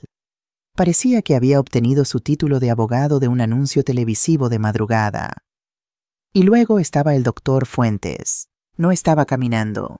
Estaba sentado en el duro banco de madera, completamente quieto, sus manos tan fuertemente apretadas que sus nudillos estaban blancos. Era un hombre en una jaula de su propia creación, una jaula de 300,000. Se limpiaba continuamente la frente con un pañuelo, sus ojos moviéndose hacia la puerta cada pocos segundos. Estaba aterrorizado de mí. Debería haber estado aterrorizado de Elena. Elena dejó de caminar y se inclinó para susurrarle a su abogado. No podía escuchar las palabras, pero no las necesitaba. Sabía exactamente lo que estaban diciendo. Casi podía escuchar su sibilante frenético. No está aquí. Son las 7:48. No viene. El abogado debió haber puesto una mano tranquilizadora en su brazo, indicándole que mantuviera la voz baja. Probablemente le dijo qué regalo era esto. Y entonces Elena habló de nuevo, su voz un ronco susurro triunfante que se escuchó lo suficiente como para ser oído en el pasillo silencioso donde me encontraba. «Es perfecto», susurró a su abogado. El abogado asintió, una pequeña sonrisa complacida jugando en sus labios. «No está aquí. Por supuesto que no está aquí». Elena dejó escapar un sonido que era mitad risa, mitad silbido. El doctor Fuentes fue a su casa tal como planeamos. Tocó el timbre durante 20 minutos. No hay respuesta. La vieja se ha ido. Probablemente está vagando por la autopista en bata en este momento. Se inclinó más cerca bajando la voz, pero su arrogancia la hacía afilada. Esto es mejor que el plan original. Es una persona desaparecida. Está confundida. Está asustada. Es un peligro para sí misma. Esto solo prueba nuestro caso. El juez tendrá que conceder la petición de emergencia. Tendremos la tutela antes de las 9:00 am. Sentí la mano de Victoria en mi hombro, una presión silenciosa y pesada. «Todavía no, Isabela», susurró su voz un bajo rumor. «No te muevas. Esperamos al juez. Dejamos que se comprometan. Dejamos que mientan a un funcionario de la corte. Déjalos construir su propia horca tablón por tablón». Mi rabia era una piedra fría y dura en mi pecho. Quería irrumpir por esa puerta. Quería ver la expresión en la cara de mi nuera. Quería agarrarla por su cara corbata y preguntarle cómo se atrevía a destruir a mi familia. Pero Victoria tenía razón. Esto no era un arrebato emocional. Era una toma de control corporativa. Y el momento era todo. Escuchamos la voz del alguacil desde adentro. «Todos de pie. Preside la honorable jueza García». El reloj en la pared marcaba las 7:59 am. Victoria se ajustó la corbata. Me miró y sus ojos no eran los ojos de una abogada. Eran los ojos de un tiburón que huele sangre en el agua. «Es la hora del espectáculo», dijo. Estábamos de pie fuera de las pesadas puertas de roble de la sala 3B. Podía escuchar el agudo golpe del mazo seguido por la voz del alguacil. «Todos de pie. Preside la honorable jueza García». Miré mi reloj. 8:00 am. En punto. Victoria puso una mano en mi brazo. «Paciencia, Isabela. Deja que muerda el anzuelo. Deja que mienta al juez». Dentro podía escuchar el crujido de papeles. La jueza, una mujer con reputación de ser impaciente y aguda, se aclaró la garganta. Su voz era un ronco susurro. «Estamos aquí para la audiencia de emergencia sobre la tutela de una Isabela Vega. Número de caso 7C74B. ¿Está presente la solicitante, la señora Elena Montero?» Me imaginé a Elena, mi nuera, poniéndose de pie. Me imaginé a su abogado astuto y barato a su lado. Escuché el arrastre de una silla, una nueva voz. Joven arrogante. El abogado de Elena. «Sí, su señoría. Javier Ponce, en representación de la solicitante, la señora Elena Montero, quien está presente». Podía escuchar la falsa simpatía en su voz, un tono viscoso y practicado que me revolvió el estómago. «Su señoría, estamos aquí hoy bajo las circunstancias más trágicas». Estaba actuando. Mi cliente, la señora Montero, y su esposo Alejandro, el hijo de la señora Vega, han estado tratando desesperadamente de manejar lo que solo puede describirse como un declive mental catastrófico y rápido en la señora Vega. Cerré los ojos. Catastrófico rápido, las palabras clave de su correo electrónico. «Esperábamos manejar esto en privado, su señoría», continuó Ponce, su voz goteando falsa tristeza. Pero anoche ocurrió un incidente terrible. La señora Vega, en un ataque de paranoia severa y confusión, atacó violentamente a su propio hijo en un restaurante público. Escuché un jadeo de alguien en la pequeña galería, probablemente un secretario. Causó una escena masiva, dijo Ponce, su voz elevándose. Y luego huyó. ¿Huyó, señor Ponce?, preguntó la jueza, su voz afilada. Huyó, su señoría. Está en este momento desaparecida. El abogado de Elena lo estaba haciendo perfectamente. Me estaba pintando como una anciana violenta y senil, un peligro para sí misma y para los demás. Mi cliente, la señora Montero, está fuera de sí de preocupación. Ella y el médico de cabecera de su esposo, el doctor Ramón Fuentes, quien está presente en la corte, hoy listo para testificar, corrieron a la casa de la señora Vega esta mañana para realizar una revisión de bienestar. Encontraron la casa vacía. La señora Vega se ha ido. Está a la deriva con acceso a 60 millones que ella en su estado actual es incapaz de manejar. Tememos que sea un peligro para sí misma. El abogado dejó que eso se asentara. Estamos aquí hoy para respetuosamente pedir a la Corte que otorgue una tutela de emergencia a mi cliente, la señora Montero, para que pueda proteger a su suegra de sí misma, asegurar sus activos y conseguirle la ayuda médica que tan desesperadamente necesita. El silencio que siguió fue pesado, respetuoso. El abogado había pintado una imagen devastadora. Podía escuchar a la jueza aclararse la garganta, probablemente preparándose para firmar la orden. Debe haber visto esto una docena de veces. Una familia luchando con un pariente anciano que había perdido la cabeza. Una acusación muy seria, señor Ponce, comenzó la voz de la jueza. Dados los activos involucrados y el hecho de que la señora Vega está desaparecida. Esa fue nuestra señal. Victoria no llamó. Simplemente empujó la pesada puerta de roble para abrirla. El golpe de la puerta balanceándose sobre sus bisagras resonó en la sala de repente silenciosa. Era el sonido más fuerte que había escuchado jamás. Me disculpo por nuestra tardanza, su señoría. La voz de Victoria era un cañón de tono bajo. Llenó la sala una voz de poder y control absolutos. Parece que a mi cliente y a mí nos dieron información ligeramente incorrecta sobre el momento de esta audiencia. Entramos. Yo primero, Victoria a mi hombro. No estaba en bata. No estaba confundida. Llevaba mi traje de 5.000 amílees a medida de Segna, el que había comprado específicamente para la fiesta de adquisición de Vega. Mi cabello estaba peinado. Mis zapatos estaban lustrados. Mi mente era una trampa de acero. Miré directamente a Elena. El color se drenó de su rostro. No solo se puso pálida, se volvió de un blanco translúcido ceroso, el color de la cera de vela vieja. Su mandíbula cayó abierta, un agujero feo y húmedo. Parecía que acababa de ver su propio fantasma. Su abogado Ponce se dio la vuelta a su propia expresión arrogante, congelada, luego rompiéndose como un espejo barato. Pero mi reacción favorita, fue la del doctor Fuentes. Estaba sentado en la primera fila.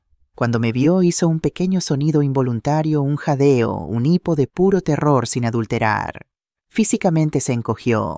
Miró a Elena, sus ojos muy abiertos, gritando. Dijiste que estaba confundida. Dijiste que estaba desaparecida. Caminé tranquilamente hacia la mesa de la defensa y me senté colocando mi maletín en el suelo. Victoria se sentó a mi lado. Parecíamos como si fuéramos dueñas del lugar. Lo éramos. «Sí, señor Ponce», dijo la jueza claramente, tratando de ponerse al día. «Usted dijo que la suegra de su cliente estaba desaparecida». El abogado de Elena estaba tartamudeando. No podía formar una palabra. Simplemente señaló un dedo tembloroso hacia mí. «Esa... Pero ella, su señoría», dijo Victoria poniéndose de pie suavemente. «Mi nombre es Victoria Domínguez. Soy la asesora legal de la señora Isabela Vega, y mi cliente, la señora Vega, está aquí mismo. No está confundida, no está desaparecida y ciertamente no atacó a su hijo. Es, sin embargo, la víctima de una conspiración depravada y criminal, y estamos aquí para abordarla». Elena hizo un ruido como un hombre siendo estrangulado. Se hundió en su silla, sus ojos fijos en los míos. La mirada de triunfo se había ido. La arrogancia se había ido. Todo lo que quedaba era el miedo primario crudo de una mujer que sabía que acababa de ser derrotada. El abogado de Elena Ponce parecía haber sido golpeado físicamente. Su boca se abría y cerraba, pero no salía ningún sonido. Me miró luego a su cliente, luego a la jueza, su traje brillante y barato de repente pareciendo un disfraz de Halloween. La jueza García se inclinó hacia adelante, su paciencia ya agotada. Señor Ponce, le dijo a este tribunal que la suegra de su cliente estaba desaparecida. Ella parece estar muy presente. ¿Le importaría explicar esta discrepancia? Ponce se pasó un dedo por el cuello de la camisa, que de repente parecía 2 tallas más pequeño. Su señoría, esto es un shock, uno agradable, por supuesto. Estamos muy alegres de que la señora Vega esté a salvo. Esto solo prueba nuestro punto. Su comportamiento errático, su desaparición, y ahora su repentina reaparición. Confirma la urgencia de la petición. Estaba tratando de hacer pasar mi llegada como más evidencia de mi locura. La audacia era impresionante. Nos gustaría llamar a nuestro primer testigo, tartamudeó Ponce revolviendo sus papeles. Un hombre que puede hablar directamente sobre el deterioro del estado mental de la señora Vega. Llamamos al doctor Ramón Fuentes. Un alguacil llamó el nombre. El doctor Fuentes, que había estado tratando de mezclarse con el banco de madera, se estremeció como si lo hubieran electrocutado. Se puso de pie lentamente. Su rostro estaba brillante con un brillo de sudor frío. Miró a Elena, sus ojos muy abiertos de pánico, una súplica silenciosa y desesperada. Elena solo le devolvió la mirada, su expresión como de piedra, sus ojos prometiendo muerte, si Fuentes no seguía el plan. Fuentes era un hombre muerto caminando. Tomó el estrado. Le tomaron juramento. Su mano temblaba tanto que apenas podía mantenerla sobre la Biblia. Doctor Fuentes, comenzó Ponce encontrando su pie nuevamente. ¿Es usted el médico de cabecera de la señora Isabela Vega? ¿Es eso correcto? Fuentes se aclaró la garganta. Yo sí he estado consultando con ella, sí. Y en su opinión médica profesional, doctor, ¿cuál es el estado mental actual de la señora Vega? Esto era todo. Fuentes tenía que comprometerse. Me miró solo por un segundo, luego rápidamente miró hacia otro lado, enfocándose en un punto en la pared del fondo. La señora Vega Isabela está en un estado de deterioro severo, dijo Fuentes, su voz un monótono practicado y estridente. Está exhibiendo signos clásicos de demencia de inicio rápido, paranoia, pérdida severa de memoria, agitación. Está profundamente confundida. En su opinión, ¿es capaz de manejar sus propios asuntos? Absolutamente no, dijo Fuentes, la mentira saliendo más fácil ahora. Es un peligro para sí misma. Es incapaz de entender asuntos financieros complejos como digamos la venta de 60 millones de una empresa. Sería altamente susceptible a influencias externas. Gracias, doctor. No hay más preguntas. Solo un momento. La voz de Victoria cortó la sala como una hoja de acero. Se puso de pie no con agresión, sino con una especie de curiosidad letal y educada. Tengo algunas preguntas para el doctor, su señoría. La jueza García asintió. Adelante, letrada. Victoria caminó hacia el estrado de los testigos. Estaba sonriendo. Era la sonrisa más aterradora que jamás había visto. Doctor Fuentes, buenos días.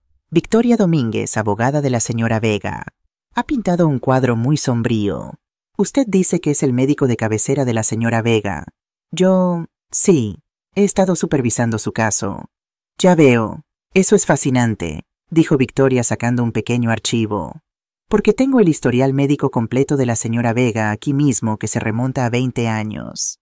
Su médico de cabecera real, el doctor Xavier Torres, la ha estado viendo durante 2 décadas, y su último examen físico hace 3 meses la declaró en perfecta salud para una mujer de su edad. Su nombre, doctor Fuentes, no aparece ni una sola vez. Así que déjeme reformular. ¿Cuándo comenzó a supervisar su caso? Fuentes estaba acorralado. Fue una consulta privada a petición de su nuera. La señora Montero estaba preocupada. Ah, la señora Montero estaba preocupada. Ya veo. ¿Y cuándo fue esta consulta privada? La visité en su casa varias veces. ¿La visitó?, dijo Victoria levantando una ceja. En su casa visitas a domicilio, qué anticuado. ¿Y cuándo fue la última vez que la vio? Fuentes vio su apertura. La tomó. Esta mañana fui a su casa a petición de la señora Montero. Estaba profundamente agitada. Estaba confundida. Ella huyó de la casa. Estaba gritando. Confirmó todos mis temores. Entonces la vio esta mañana, ¿En su casa?, preguntó Victoria. Sí, alrededor de las 7:00 a.m. Eso es notable, dijo Victoria, su voz llena de falsa admiración. Verdaderamente increíble, porque a las 7:00 a.m., Dr. Fuentes, la señora Vega, estaba sentada en mi oficina en mi presencia perfectamente calmada, tomando café y preparándose para esta mismísima audiencia. Así que le pregunto de nuevo, doctor, exactamente a quién vio esta mañana. La sangre se drenó del rostro de Fuentes. Fue atrapado en una mentira directa y verificable. Yo debo haberme equivocado con la hora. Fue ayer. Avancemos, dijo Victoria agitando una mano desdeñosa. Hablemos de sus finanzas, doctor. Mencionó que estaba preocupado por las de la señora Vega. ¿Está preocupado por las suyas propias? Ponce, el abogado de Elena, saltó a sus pies. Objeción, relevancia, su señoría. Es completamente relevante, su señoría, retumbó Victoria. Habla directamente del motivo y la credibilidad de este testigo. Denegada, espetó la jueza. Conteste la pregunta, doctor. Fuentes estaba pálido.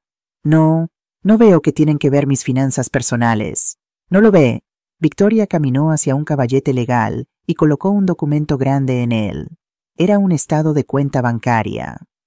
¿Reconoce esta cuenta, doctor? Es una cuenta en el extranjero en las Islas Caimán. Su nombre, eso es, privado. Ya no, dijo Victoria. Ahora miremos esto. Un pago y otro pagos quincenales provenientes de una corporación fantasma llamada Importaciones EM. ¿Está familiarizado con Importaciones EM, doctor? Fuentes no dijo nada. Solo estaba sudando. Permítame ayudarle, continuó Victoria. Importaciones EM es una empresa fantasma propiedad de la señora Elena Montero, la nuera de su paciente. Victoria volteó la página a una hoja de resumen. Durante 6 meses, Dr. Fuentes ha estado recibiendo pagos de la señora Montero en esta cuenta en el extranjero. El total a partir de la semana pasada es de 310,000 leyes. La sala estaba completamente en silencio. Elena parecía que iba a vomitar. Así que, doctor, la voz de Victoria bajó a un gruñido letal y tranquilo. Tengo 2 preguntas para usted. Primero, ¿son 300,000 su tarifa estándar para tratar la paranoia senil? Fuentes simplemente negó con la cabeza mudo. Segundo, dijo Victoria acercándose más. Mi investigador encontró que esta cuenta está directamente vinculada a varios sitios de apuestas deportivas en línea. ¿Es cierto, doctor Fuentes, que usted tiene una deuda de más de 300? Viene con el corredor de apuestas personal de la señora Elena Montero. Fuentes se quebró. No fue un desmoronamiento lento. Fue una implosión completa y devastadora. Dejó escapar un sollozo estrangulado. Ella me tenía, era dueña de mi deuda, chilló las palabras arrancándose de él. Dijo que me arruinaría, dijo que me denunciaría al colegio de médicos ella. Me dijo que la anciana ya estaba confundida. Dijo que sería fácil. Era todo ella. Ella me dio el frasco. Me dijo qué decir. Fue todo ella. Ella lo planeó todo. Me obligó. Se desplomó hacia adelante enterrando su rostro en sus manos, todo su cuerpo temblando. La jueza miró estupefacta. Los dedos de la taquígrafa volaban. El abogado de Elena Ponce se sentó lentamente, su caso, su carrera, evaporándose ante sus ojos. Y Elena simplemente se quedó sentada allí congelada, su máscara de cordura completamente desaparecida, sus ojos muy abiertos y vacíos. Había perdido, y lo sabía. La confesión del doctor Fuentes colgaba en el aire espesa y tóxica. El hombre sollozaba en el estrado un grotesco charco de ser humano. Pero Elena Montero no había terminado. No iba a caer tan fácilmente. Saltó de su silla, su rostro una máscara de rabia púrpura y retorcida. Señaló con un dedo tembloroso no a Fuentes, sino a mí. «Está mintiendo», chilló Elena, su voz quebrándose. «El doctor está mintiendo. Está de acuerdo con ella. Mi suegra es la loca, ella envenenó a su propio hijo. Eso es lo que pasó. Atacó a Alejandro en el restaurante. Está senil. Es violenta. Arréstenla». Se estaba desmoronando. Era un intento desesperado y caótico de arrojar barro en todas direcciones esperando que algo se pegara. Su propio abogado Ponce simplemente se sentó allí con la cabeza entre las manos, habiéndose rendido por completo. La sala estaba en caos. El alguacil gritaba pidiendo orden. La jueza García golpeó su mazo el fuerte crujido cortando el ruido. Silencio, silencio en esta sala y... La sala se calmó. La jueza miró al sollozante desastre del locutor Fuentes. Miró a la frenética y gritona Elena Montero. Y luego me miró a mí. Yo era la única en la sala que estaba perfectamente calmada. Estaba simplemente sentada allí con las manos cruzadas sobre la mesa. Señora Vega, dijo la jueza García, su voz baja y pesada. Se ha sentado aquí y ha escuchado algunas acusaciones extraordinarias. La petición ante mí dice que usted es incompetente. El testigo dice que le pagaron para mentir al respecto y su nuera ahora la acusa de intentar asesinar a su propio hijo. ¿Tiene algo que le gustaría decir? Este era el momento. Victoria colocó una mano tranquilizadora en mi brazo. Me levanté lentamente, me abroché la chaqueta del traje. Me volví no solo hacia la jueza, sino hacia la pequeña y aturdida audiencia. Sí, su señoría, lo tengo. Mi voz era tranquila. Era la voz de una CEO, no de una víctima. La verdad, dije, siempre es más simple que las mentiras. Y la verdad es esta. Miré a Elena. Sus ojos estaban muy abiertos, ardiendo de odio. Mi nuera Elena sí intentó drogarme anoche. Eso es cierto. Vertió un polvo en mi copa de vino. Un polvo que el doctor Fuentes aquí... Asentí hacia el sollozante doctor tan amablemente proporcionó. Una droga diseñada para hacerme parecer confundida, paranoica y senil. Hice una pausa dejando que la sala lo absorbiera. Pero cometió un error. Bebió la copa equivocada. Un jadeo colectivo se elevó de la galería. Los ojos de la jueza García se ensancharon. Eso, continué, es el qué, pero el por qué. El por qué es mucho más interesante y tiene todo que ver con mi nuera. Dirigí toda mi atención a Elena. Su señoría, mi nuera Elena Montero, orquestó todo esto, pero sus motivos fueron malinterpretados incluso por mí hasta las 6:00 de esta mañana. Vi un destello de nuevo miedo en los ojos de Elena, el miedo a lo desconocido. No hizo esto solo para poner sus manos en mis 60 millones. Lo hizo porque estaba desesperada. Dejé que la palabra colgara en el aire. Verá, durante el último año la señora Montero me ha estado haciendo preguntas extrañas sobre mi empresa. No sobre ganancias, no sobre opciones de acciones, sobre logística, sobre mis contenedores de envío, los que usamos para enviar compuestos biológicos altamente controlados por todo el mundo. La cara de Elena pasó de blanca a un gris verdoso enfermizo. Sabía a dónde iba yo. Pensé que solo era curiosa, dije. Pero no lo era. Me estaba usando. Estaba usando las rutas de envío limpias y aprobadas federalmente de mi empresa para contrabandear sus propios bienes ilegales a este país. El abogado de Elena Ponce, que había sido derrotado de repente, levantó la vista a su rostro, una máscara de puro terror. Claramente no tenía idea. Mi acuerdo de 60 millones no era su objetivo, su señoría. Era su problema. Era su sentencia de muerte. Miré de nuevo a la jueza, que estaba inclinada hacia adelante pendiente de cada palabra. Porque el momento en que firmé esa venta desencadenó una auditoría federal obligatoria de arriba a abajo de cada activo, cada cuenta bancaria y cada manifiesto de envío de los últimos 5 años. Una auditoría que comenzaría la próxima semana. Me volví hacia Elena. Estaba sacudiendo la cabeza, susurrando, «No, no, no». Elena sabía que estaba acabada. Dije, mi voz resonando en la sala silenciosa como la muerte. Sabía que la auditoría la expondría. Sabía que la Guardia Civil estaría a su puerta. Así que puso en marcha su plan de contingencia. No podía detener la auditoría, pero podía huir de ella. Su plan era simple: drogar a su confusa y anciana suegra, hacer que su médico sobornado me declarara senil, hacer que su marioneta, mi hijo, la ayudara a solicitar al tribunal una tutela de emergencia. Y una vez que tuviera control legal de mis 60 millones, iba a desaparecer. Iba a tomar el trabajo de mi vida y huir del país, dejando a mi hijo para que asumiera la culpa de todo. Fue entonces cuando Elena estalló. No fue una palabra, fue un rugido, un grito primario de pura rabia acorralada. ¡Vieja bruja! Saltó sobre la mesa de la defensa, su chaqueta de traje, volando su rostro púrpura, sus manos como garras apuntando a mi garganta. Era rápida, pero no lo suficiente. Antes de que incluso hubiera despejado la mesa, 2 hombres en la última fila se pusieron de pie. No eran alguaciles. Eran altos en forma y vestían trajes que no venían de una tienda por departamentos. Se movieron con una velocidad que era aterradora. Interceptaron a Elena en el aire tacleándola al suelo en un enredo de extremidades y lana cara. Golpeó el suelo con un golpe nauseabundo. «No suéltenme, la mataré, te mataré», gritó su saliva volando. Uno de los hombres ya estaba tirando de los brazos de Elena detrás de su espalda, el clic, clic, clic de las esposas haciendo eco en la sala. El otro hombre se levantó cepillando su chaqueta y sostuvo una placa a la aturdida jueza. «Capitán Rodríguez, Guardia Civil», dijo con calma como si hiciera esto todos los días. «La señora Domínguez contactó a nuestra oficina a las 6:30 de esta mañana. Estábamos aquí para observar el testimonio relativo a la Auditoría Federal». Asintió a su compañero que estaba levantando a una Elena que gritaba y se retorcía.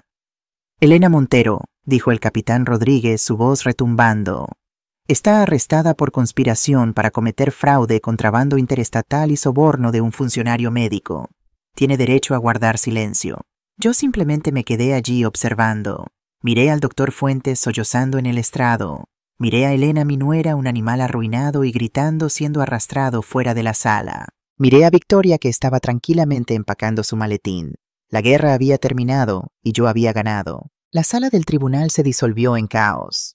La jueza García golpeaba su mazo, pero el ruido de los agentes de la Guardia Civil sometiendo a Elena y el doctor Fuentes llorando en el estrado de los testigos la ahogaba. El alguacil finalmente anunció que la audiencia se suspendía indefinidamente. Elena y Fuentes fueron sacados en esposas. Los vi irse los ojos de mi nuera ardiendo con un odio tan puro que era casi hermoso. Ya no estaba ocultando nada. El monstruo finalmente estaba a la vista. Victoria me dio una palmada en el hombro. «Está hecho, Isabela». «No», dije mi voz pesada. «Aún no. Queda una última cosa». No esperé su respuesta. Salí de la sala del tribunal, pasé a los aturdidos periodistas que ya estaban gritando mi nombre y subí a mi coche. Le dije a mi chofer que me llevara al Hospital Universitario de Girona, Dr. Josep Trueta. El caos de la sala de emergencias había disminuido. Ahora Alejandro estaba en una habitación privada en el cuarto piso, la planta de psiquiatría. Un oficial de policía de aspecto aburrido estaba sentado fuera de su puerta. Me reconoció por las noticias que ya estaba explotando en todos los televisores del vestíbulo y asintió dejándome pasar. Empujé la puerta para abrirla. Estaba sentado en la cama del hospital bañado por la dura luz de la tarde. La intravenosa todavía estaba pegada con cinta a su brazo. Su cara estaba pálida y manchada, su cabello un desastre enmarañado. No era mi Alejandro brillante y vibrante. Era un cascarón vacío. El televisor en la esquina de su habitación estaba encendido, el volumen bajo. Una presentadora de noticias local hablaba urgentemente. Siendo sacada del tribunal en esposas. Elena Montero, nuera de la empresaria y filántropa multimillonaria Isabela Vega, ha sido arrestada por cargos federales de contrabando y fraude. Estaban mostrando las imágenes, el video de Elena abalanzándose sobre mí, de los agentes de la Guardia Civil sometiéndola. Alejandro estaba viendo todo su cuerpo temblando, lágrimas silenciosas corriendo por su rostro, creando manchas húmedas oscuras en la delgada bata de hospital. Levantó la vista cuando entré. Sus ojos estaban muy abiertos, no con culpa sino con el terror de ser atrapado. «Mamá», susurró su voz, un graznido roto. «Mamá, ¿qué pasó? Acabo de despertar. Vi esto en las noticias, Elena. ¿Qué le hicieron?» Estaba mintiendo. Incluso ahora, después de todo, su primer instinto era mentir. Hacerse la víctima, fingir que era solo un espectador confuso e inocente en los escombros de la vida que había ayudado a destruir. No levanté la voz. No grité. No sentí nada más que un profundo cansancio hasta los huesos. La rabia se había ido quemada en la sala del tribunal. Todo lo que quedaba eran cenizas. Caminé hasta la ventana y me quedé mirando el tráfico de la ciudad. «La arrestaron, Alejandro», dije mi voz plana. «Contrabando, fraude». «Pero ¿por qué no?» «No entiendo. Mamá, yo no sabía. Te juro que no sabía que ella estaba haciendo nada de eso». Me volví para mirarlo. Su hermoso rostro, tan parecido al de su padre, estaba retorcido en una máscara de engaño, y por primera vez lo vi claramente, no como mi hijo, sino como su cómplice. «¿Sabías, Alejandro?», dije mi voz tranquila, pero cortó a través de sus falsos sollozos como una navaja. Dejó de llorar, su respiración entrecortada. «¿Qué tú?» «¿Sabías?», repetí acercándome más a la cama. No sabías sobre el contrabando, te concedo eso. Probablemente ella fue lo suficientemente inteligente como para mantenerte fuera de esa parte, pero sabías sobre el resto. No, mamá. Sabías que ibas a drogarme, dije, mi voz inflexible. Sabías que ibas a una audiencia esta mañana para hacerme declarar loca. Sabías que el doctor Fuentes era un fraude. Sabías que estabas ayudando a tu esposa a robar 60 millones de tu madre. Eso lo sabías. Me miró, sus ojos muy abiertos de pánico. Las mentiras se habían ido. Solo quedaba la verdad. Tú lo elegiste a ella, Alejandro, dije, el cansancio lavándome. Pasé 40 años construyendo una vida para nosotros, para ti. Ella pasó 6 meses susurrando veneno en tu oído, y la elegiste a ella. Elegiste el dinero. No era así, suplicó, las lágrimas ahora reales. Ella me convenció. Dijo que estabas perdiendo la cabeza. Dijo que ibas a perder el dinero. Dijo que era la única forma de protegerte. ¿Y le creíste?, pregunté. ¿Le creíste al hombre que no podía mantener un trabajo por encima de la madre que te dio el mundo? ¿Le creíste tanto que fuiste tú quien sostuvo el frasco? ¿Fuiste tú quien lo vertió en mi copa? No tenía respuesta. Simplemente se derrumbó, doblándose sobre sí mismo. Sus sollozos ahora eran el sonido crudo y feo de la verdadera desesperación. El sonido de una persona que lo había perdido todo. Me quedé allí por mucho tiempo viendo llorar a mi hijo. Había ganado. Había protegido mi legado. Había expuesto a los criminales. Pero había perdido a mi pequeño. Lo había perdido hace años y simplemente no había estado dispuesta a verlo. Ella se ha ido, Alejandro, dije finalmente, mi voz vacía de emoción. Y la mujer que intentó drogarme, ella también se ha ido. Ya no sé quién eres. La respiración de Alejandro se entrecortó y sus ojos, que habían estado apagados, ahora estaban muy abiertos, con un nuevo tipo de terror. La comprensión de lo que había hecho y lo que significaba finalmente estaba cayendo sobre él. Cárcel, susurró su voz temblando. Oh, Dios mío, mamá. Elena, el doctor Fuentes, la conspiración. Yo iré a la cárcel. Lo perderé todo. Comenzó a sollozar, los gritos desesperados y feos de alguien que acababa de perder el mundo entero. Lo observé por un momento largo y frío. No sentí nada, ni lástima ni ira, solo una finalidad. Ya no era su madre. Era su nueva realidad. No, dije. Mi voz era tranquila, pero cortó a través de sus sollozos y los detuvo instantáneamente. Me miró confundido, su rostro un desastre de lágrimas y rímel corrido. No vas a ir a la cárcel, Alejandro. Caminé hasta la silla junto a su cama y me senté. Ya no era la anciana quebrada. Era la mujer que acababa de cerrar un acuerdo de 60 millones y ahora estaba estructurando mi próximo. Voy a usar mi dinero, dije, todo para arreglar esto. Voy a contratar al mejor equipo legal del país. Argumentarán que eras una víctima de coerción, que fuiste manipulado por tu esposa, que sufriste una ruptura mental temporal. Te mantendrán fuera de la prisión. Vi un pequeño y patético destello de esperanza iluminarse en sus ojos. Mamá, yo también, continué, voy a pagar para que vayas al mejor centro de rehabilitación del país. No por drogas, Alejandro, por tu carácter. Su esperanza creció. Estaba viendo una salida. Estaba viendo la red de seguridad. Oh, mamá, gracias. Haré cualquier cosa. Pero dije, y esa única palabra, esa simple palabra, succionó todo el aire de la habitación. Su sonrisa se congeló. Pero, repetí inclinándome hacia adelante, los 60 millones ahora están en un fideicomiso. Mi fideicomiso. Soy la única administradora. Nunca verás un solo céntimo. No tendrás asignación. No tendrás tarjeta de crédito. No tendrás un coche nuevo. Los abogados y los médicos serán pagados directamente por mí. Su rostro cayó. Pero, ¿qué pasa con...? No heredarás nada, Alejandro. No hasta que seas una persona diferente. No hasta que yo decida que lo eres. No tendrás nada. Serás por primera vez en tu vida verdaderamente pobre. Me miró sin comprender. Pero ¿cómo viviré? ¿Cómo comeré? Sonreí. No era una sonrisa amable. Oh, tendrás un trabajo de verdad. Un trabajo, sí estarás trabajando. Tendrás un trabajo con salario mínimo y aprenderás quizás por primera vez lo que significa ganarte tu propio dinero. Y tu nuevo jefe, bueno, ya lo he arreglado. Me levanté. ¿Quién? susurró. ¿Quién es? Simplemente lo miré. No necesitaba responder. 6 meses después estaba en mi misma casa antigua de Pedralbes. El sol de la tarde entraba a raudales por las ventanas iluminando las motas de polvo bailando en el aire. Estaba sentada en el viejo sillón de Antonio leyendo un libro. Finalmente estaba en paz. Sonó el timbre. Abrí. Era Miguel, el joven camarero de El Celler de Can Roca. Ya no llevaba uniforme de camarero.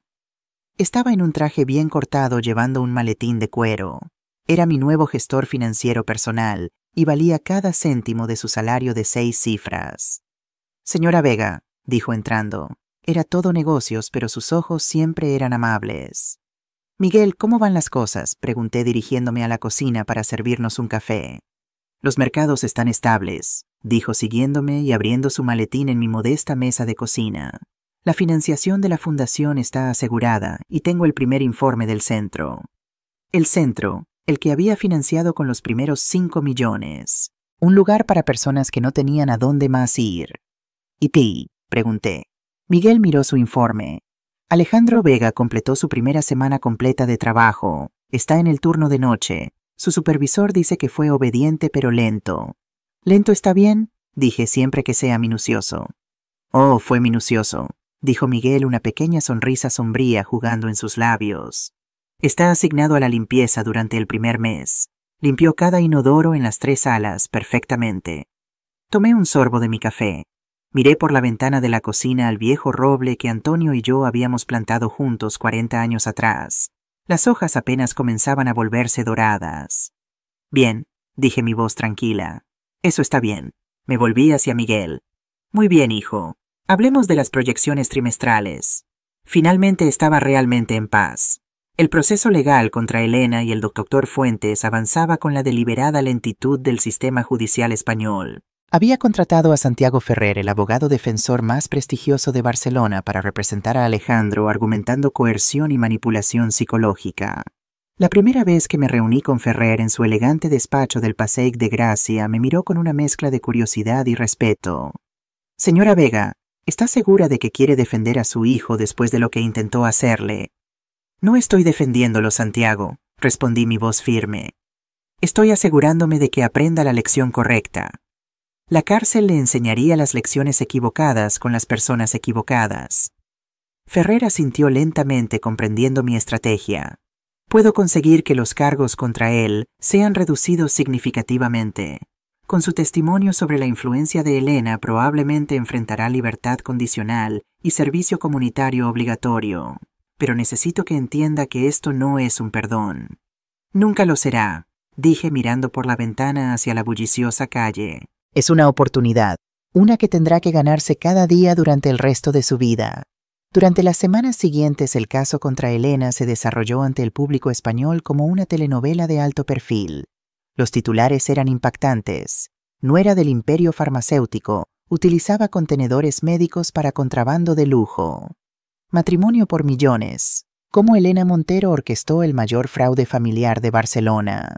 Vega de víctima a Victoria, la empresaria de 68 años que derrotó a sus propios estafadores. La investigación reveló que durante 3 años, Elena había estado utilizando los envíos legítimos de Vega Biopharma para transportar productos de lujo falsificados, evadiendo impuestos y controles de calidad.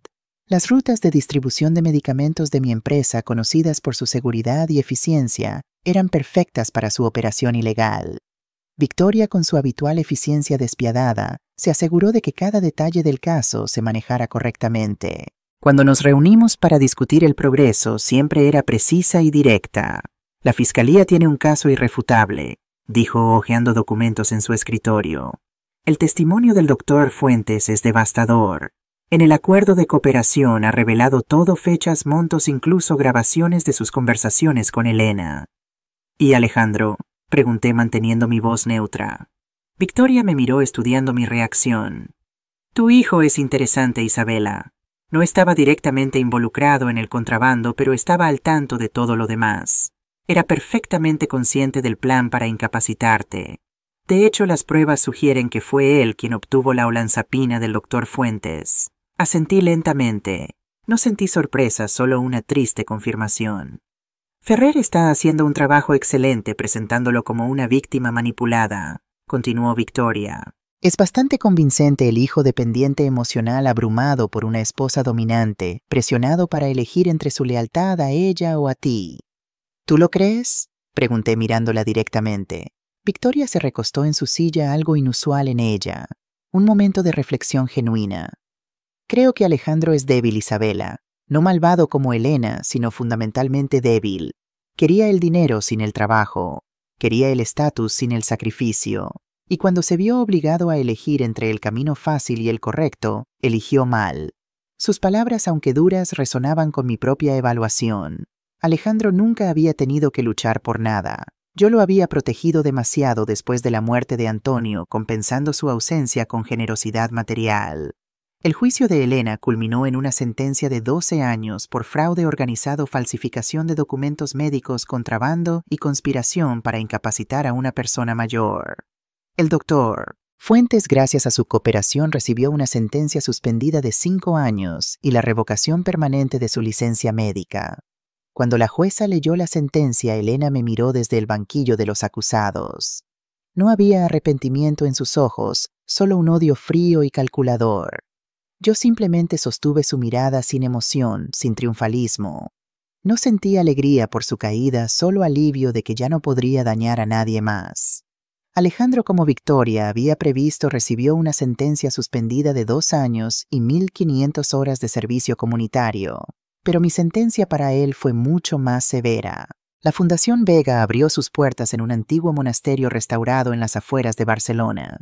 Lo que una vez fue un símbolo de reclusión espiritual, ahora servía como refugio para personas mayores, víctimas de abuso financiero y emocional. Con 5 millones de euros de mi fortuna personal, había creado un espacio donde las víctimas podían recuperarse, recibir asesoramiento legal y, lo más importante, recuperar su dignidad.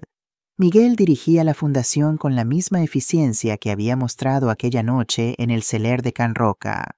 Su intuición y empatía lo habían convertido en el candidato perfecto para el puesto. Los residentes están progresando bien, me informó durante mi visita mensual. Hemos ayudado a 15 personas a recuperar el control de sus finanzas este trimestre, y nuestro programa de asesoramiento está a plena capacidad. Caminamos por los pasillos iluminados por el sol, saludando a los residentes que charlaban en el jardín o trabajaban en la biblioteca recién renovada.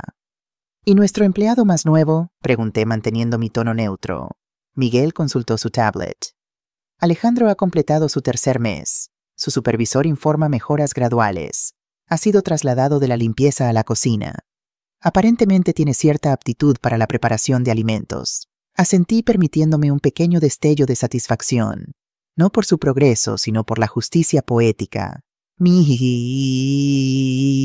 hijo, que una vez había despreciado a los trabajadores de servicios, ahora entendía el valor de su labor. ¿Está aquí hoy?, pregunté. Sí, está en la cocina preparando la comida de la tarde. ¿Quiere verlo? Dudé un momento antes de asentir. La cocina industrial estaba llena de actividad. Entre el personal vi a Alejandro vestido con un simple uniforme blanco, cortando verduras con meticulosa precisión. Había perdido peso. Su rostro, una vez lleno de arrogancia juvenil, ahora mostraba líneas de esfuerzo y concentración. No se parecía en nada al hombre elegante que había vertido veneno en mi copa 6 meses atrás. Me vio y se congeló el cuchillo suspendido sobre la tabla de cortar. El miedo cruzó su rostro, seguido rápidamente por vergüenza. Bajó los ojos y siguió trabajando sin atreverse a acercarse. «Puede tomar su descanso ahora, Vega», dijo el jefe de cocina, un hombre robusto que claramente no sabía ni le importaba nuestra relación. Alejandro asintió, limpió sus manos y se acercó cautelosamente. Nos sentamos en una pequeña mesa en la esquina de la cocina. «Mamá», dijo su voz apenas audible sobre el ruido de las ollas y sartenes. Lo estudié buscando señales del hijo que había criado. Detrás de los ojos cansados y las manos ásperas de trabajo, pude ver destellos del niño que solía correr a mis brazos después del colegio, que lloraba cuando Antonio lo regañaba por ser descuidado con sus juguetes. «Te ves bien», dije finalmente. «El trabajo te sienta bien». Alejandro tragó con dificultad, luchando visiblemente contra las lágrimas. No puedo ni empezar a decirte cuánto lo siento», dijo su voz quebrándose. «Lo que intenté hacerte. lo que permití que Elena planeara. Levanté una mano para detenerlo. No estoy aquí para escuchar disculpas, Alejandro. Las palabras son fáciles. El arrepentimiento verdadero se demuestra con acciones día tras día durante años. Asintió aceptando la dura verdad de mis palabras. ¿Cómo está tu apartamento?, pregunté cambiando deliberadamente de tema. Es pequeño, un estudio en el Raval, nada como... Se detuvo consciente de que compararlo con su antigua mansión sería inapropiado. Está limpio, es suficiente. ¿Y el salario? Una pequeña sonrisa avergonzada cruzó su rostro. Después del alquiler y los alimentos apenas me quedan 100 euros al mes. Nunca supe lo que costaba realmente vivir. Era exactamente lo que esperaba oír, la lección que necesitaba aprender. Miguel dice que estás progresando bien en la cocina. Sus ojos se iluminaron ligeramente. Me gusta cocinar, es tangible. Ves los resultados de tu trabajo. La gente aprecia lo que haces. Tu padre solía cocinar, dije sorprendiéndome a mí misma con el recuerdo. Antes de que tú nacieras, cuando éramos jóvenes y pobres, hacía la mejor tortilla española del barrio. Alejandro me miró hambriento no de comida, sino de conexión, de alguna señal de que no todo estaba perdido entre nosotros. No lo sabía, dijo suavemente. Hay muchas cosas que no sabes sobre nosotros, respondí. Sobre cómo construimos todo desde cero, sobre los sacrificios que hicimos. Un silencio se estableció entre nosotros lleno de palabras no dichas y heridas aún abiertas. Tu período de prueba termina en 3 meses, dije finalmente. ¿Qué planeas hacer después? Alejandro se enderezó ligeramente como si hubiera estado esperando esta pregunta. Quiero quedarme aquí, dijo con una firmeza que me sorprendió. Le he pedido a Miguel que considere contratarme permanentemente. Me gustaría eventualmente dirigir el programa de comidas, quizás incluso enseñar a algunos de los residentes a cocinar. Muchos de ellos nunca han preparado su propia comida. Estudié su rostro buscando señales de manipulación o falsedad. No vi ninguna. Vi a un hombre transformado por la humildad forzada buscando un propósito más allá de su propio beneficio. Eso sería decisión de Miguel, dije manteniéndome deliberadamente distante. No interferiré. Alejandro asintió aceptando mi neutralidad como el único regalo que podía ofrecerle por ahora. Me levanté para irme, pero dudé un momento. Antonio estaría orgulloso de verte cocinar, dije permitiéndome un pequeño momento de amabilidad. Siempre dijo que era un acto de amor. Las lágrimas brotaron en sus ojos, pero las contuvo asintiendo en silencio. Mientras salía de la cocina sentí un peso levantarse ligeramente de mis hombros. No era perdón. Eso tomaría años si alguna vez llegaba. Era algo más sutil, la posibilidad de redención. Un puente diminuto sobre el abismo que mi hijo había creado entre nosotros. En el camino de regreso a Barcelona miré por la ventana del coche los viñedos y olivares que bordeaban la carretera. La vida continuaba, las estaciones cambiaban, y yo con ellas. Los 60 millones que habían sido el premio de Elena ahora servían a un propósito mayor: ayudar a otros, crear un legado que iba más allá del éxito financiero. Pensé en Antonio y en lo que habría dicho sobre todo esto. Probablemente habría sido más duro con Alejandro, pero también más rápido en perdonar. Siempre fue el más emocional de los dos. ¿A casa, señora Vega?, preguntó mi chofer mientras nos acercábamos a la ciudad. No, decidí. Al cementerio, por favor. La tumba de Antonio era simple como él habría querido. Coloqué un pequeño ramo de lavanda, su favorita, y me senté en el banco cercano. Tenías razón sobre ella, dije en voz baja. Como siempre, pero quizás yo tenía razón sobre él. Quizás aún haya esperanza. El viento sopló suavemente llevando el dulce aroma de la lavanda. En ese momento, sentí una profunda certeza de que independientemente de lo que el futuro trajera con Alejandro, yo estaría bien. Había sobrevivido a la traición más profunda imaginable y había emergido no solo intacta, sino más fuerte. A mis 68 años, cuando muchos esperaban que me retirara tranquilamente, había encontrado un nuevo propósito. La Fundación Vega era solo el comienzo. Ya estaba colaborando con legisladores para fortalecer las protecciones contra el abuso financiero a personas mayores. Mi historia había inspirado a otras a hablar, a reclamar su poder. Me levanté del banco pasando una mano sobre la fría piedra de la lápida. Adiós por ahora, mi amor. Aún tengo trabajo que hacer. Mientras caminaba de regreso al coche, mi teléfono sonó. Era Victoria. Isabela, tenemos la fecha para la audiencia final de restitución. Elena ha solicitado verte antes de la sentencia final. Me detuve considerando la petición. Después de todo este tiempo, ¿qué podría posiblemente querer decirme? Dile que no. Respondí, mi voz firme. Ese capítulo está cerrado. Como quieras. Algo más. Miré hacia la ciudad que se extendía ante mí, sus antiguas torres y nuevos rascacielos brillando bajo el sol de la tarde. Sí, programa una reunión con el consejo de la fundación. Tengo algunas ideas para expandir nuestros servicios. ¿Invitamos a Alejandro?, preguntó Victoria, su tono cautelosamente neutral. Pensé en mi hijo en la cocina, con las manos ásperas por el trabajo honesto, los ojos bajos por la vergüenza, pero con un destello de determinación que no había visto en años. No, dije después de un momento. Todavía no, pero quizás pronto. Mientras el coche avanzaba por las calles de Barcelona me sentí ligera, no con la ligereza de la felicidad. Ese sentimiento tardaría mucho en regresar completamente, sino con la ligereza de la libertad. Libertad del engaño, libertad de las expectativas. El futuro, con todos sus desafíos e incertidumbres, era finalmente mío para dar forma como yo decidiera. Y esa, más que ninguna otra, era la verdadera Victoria.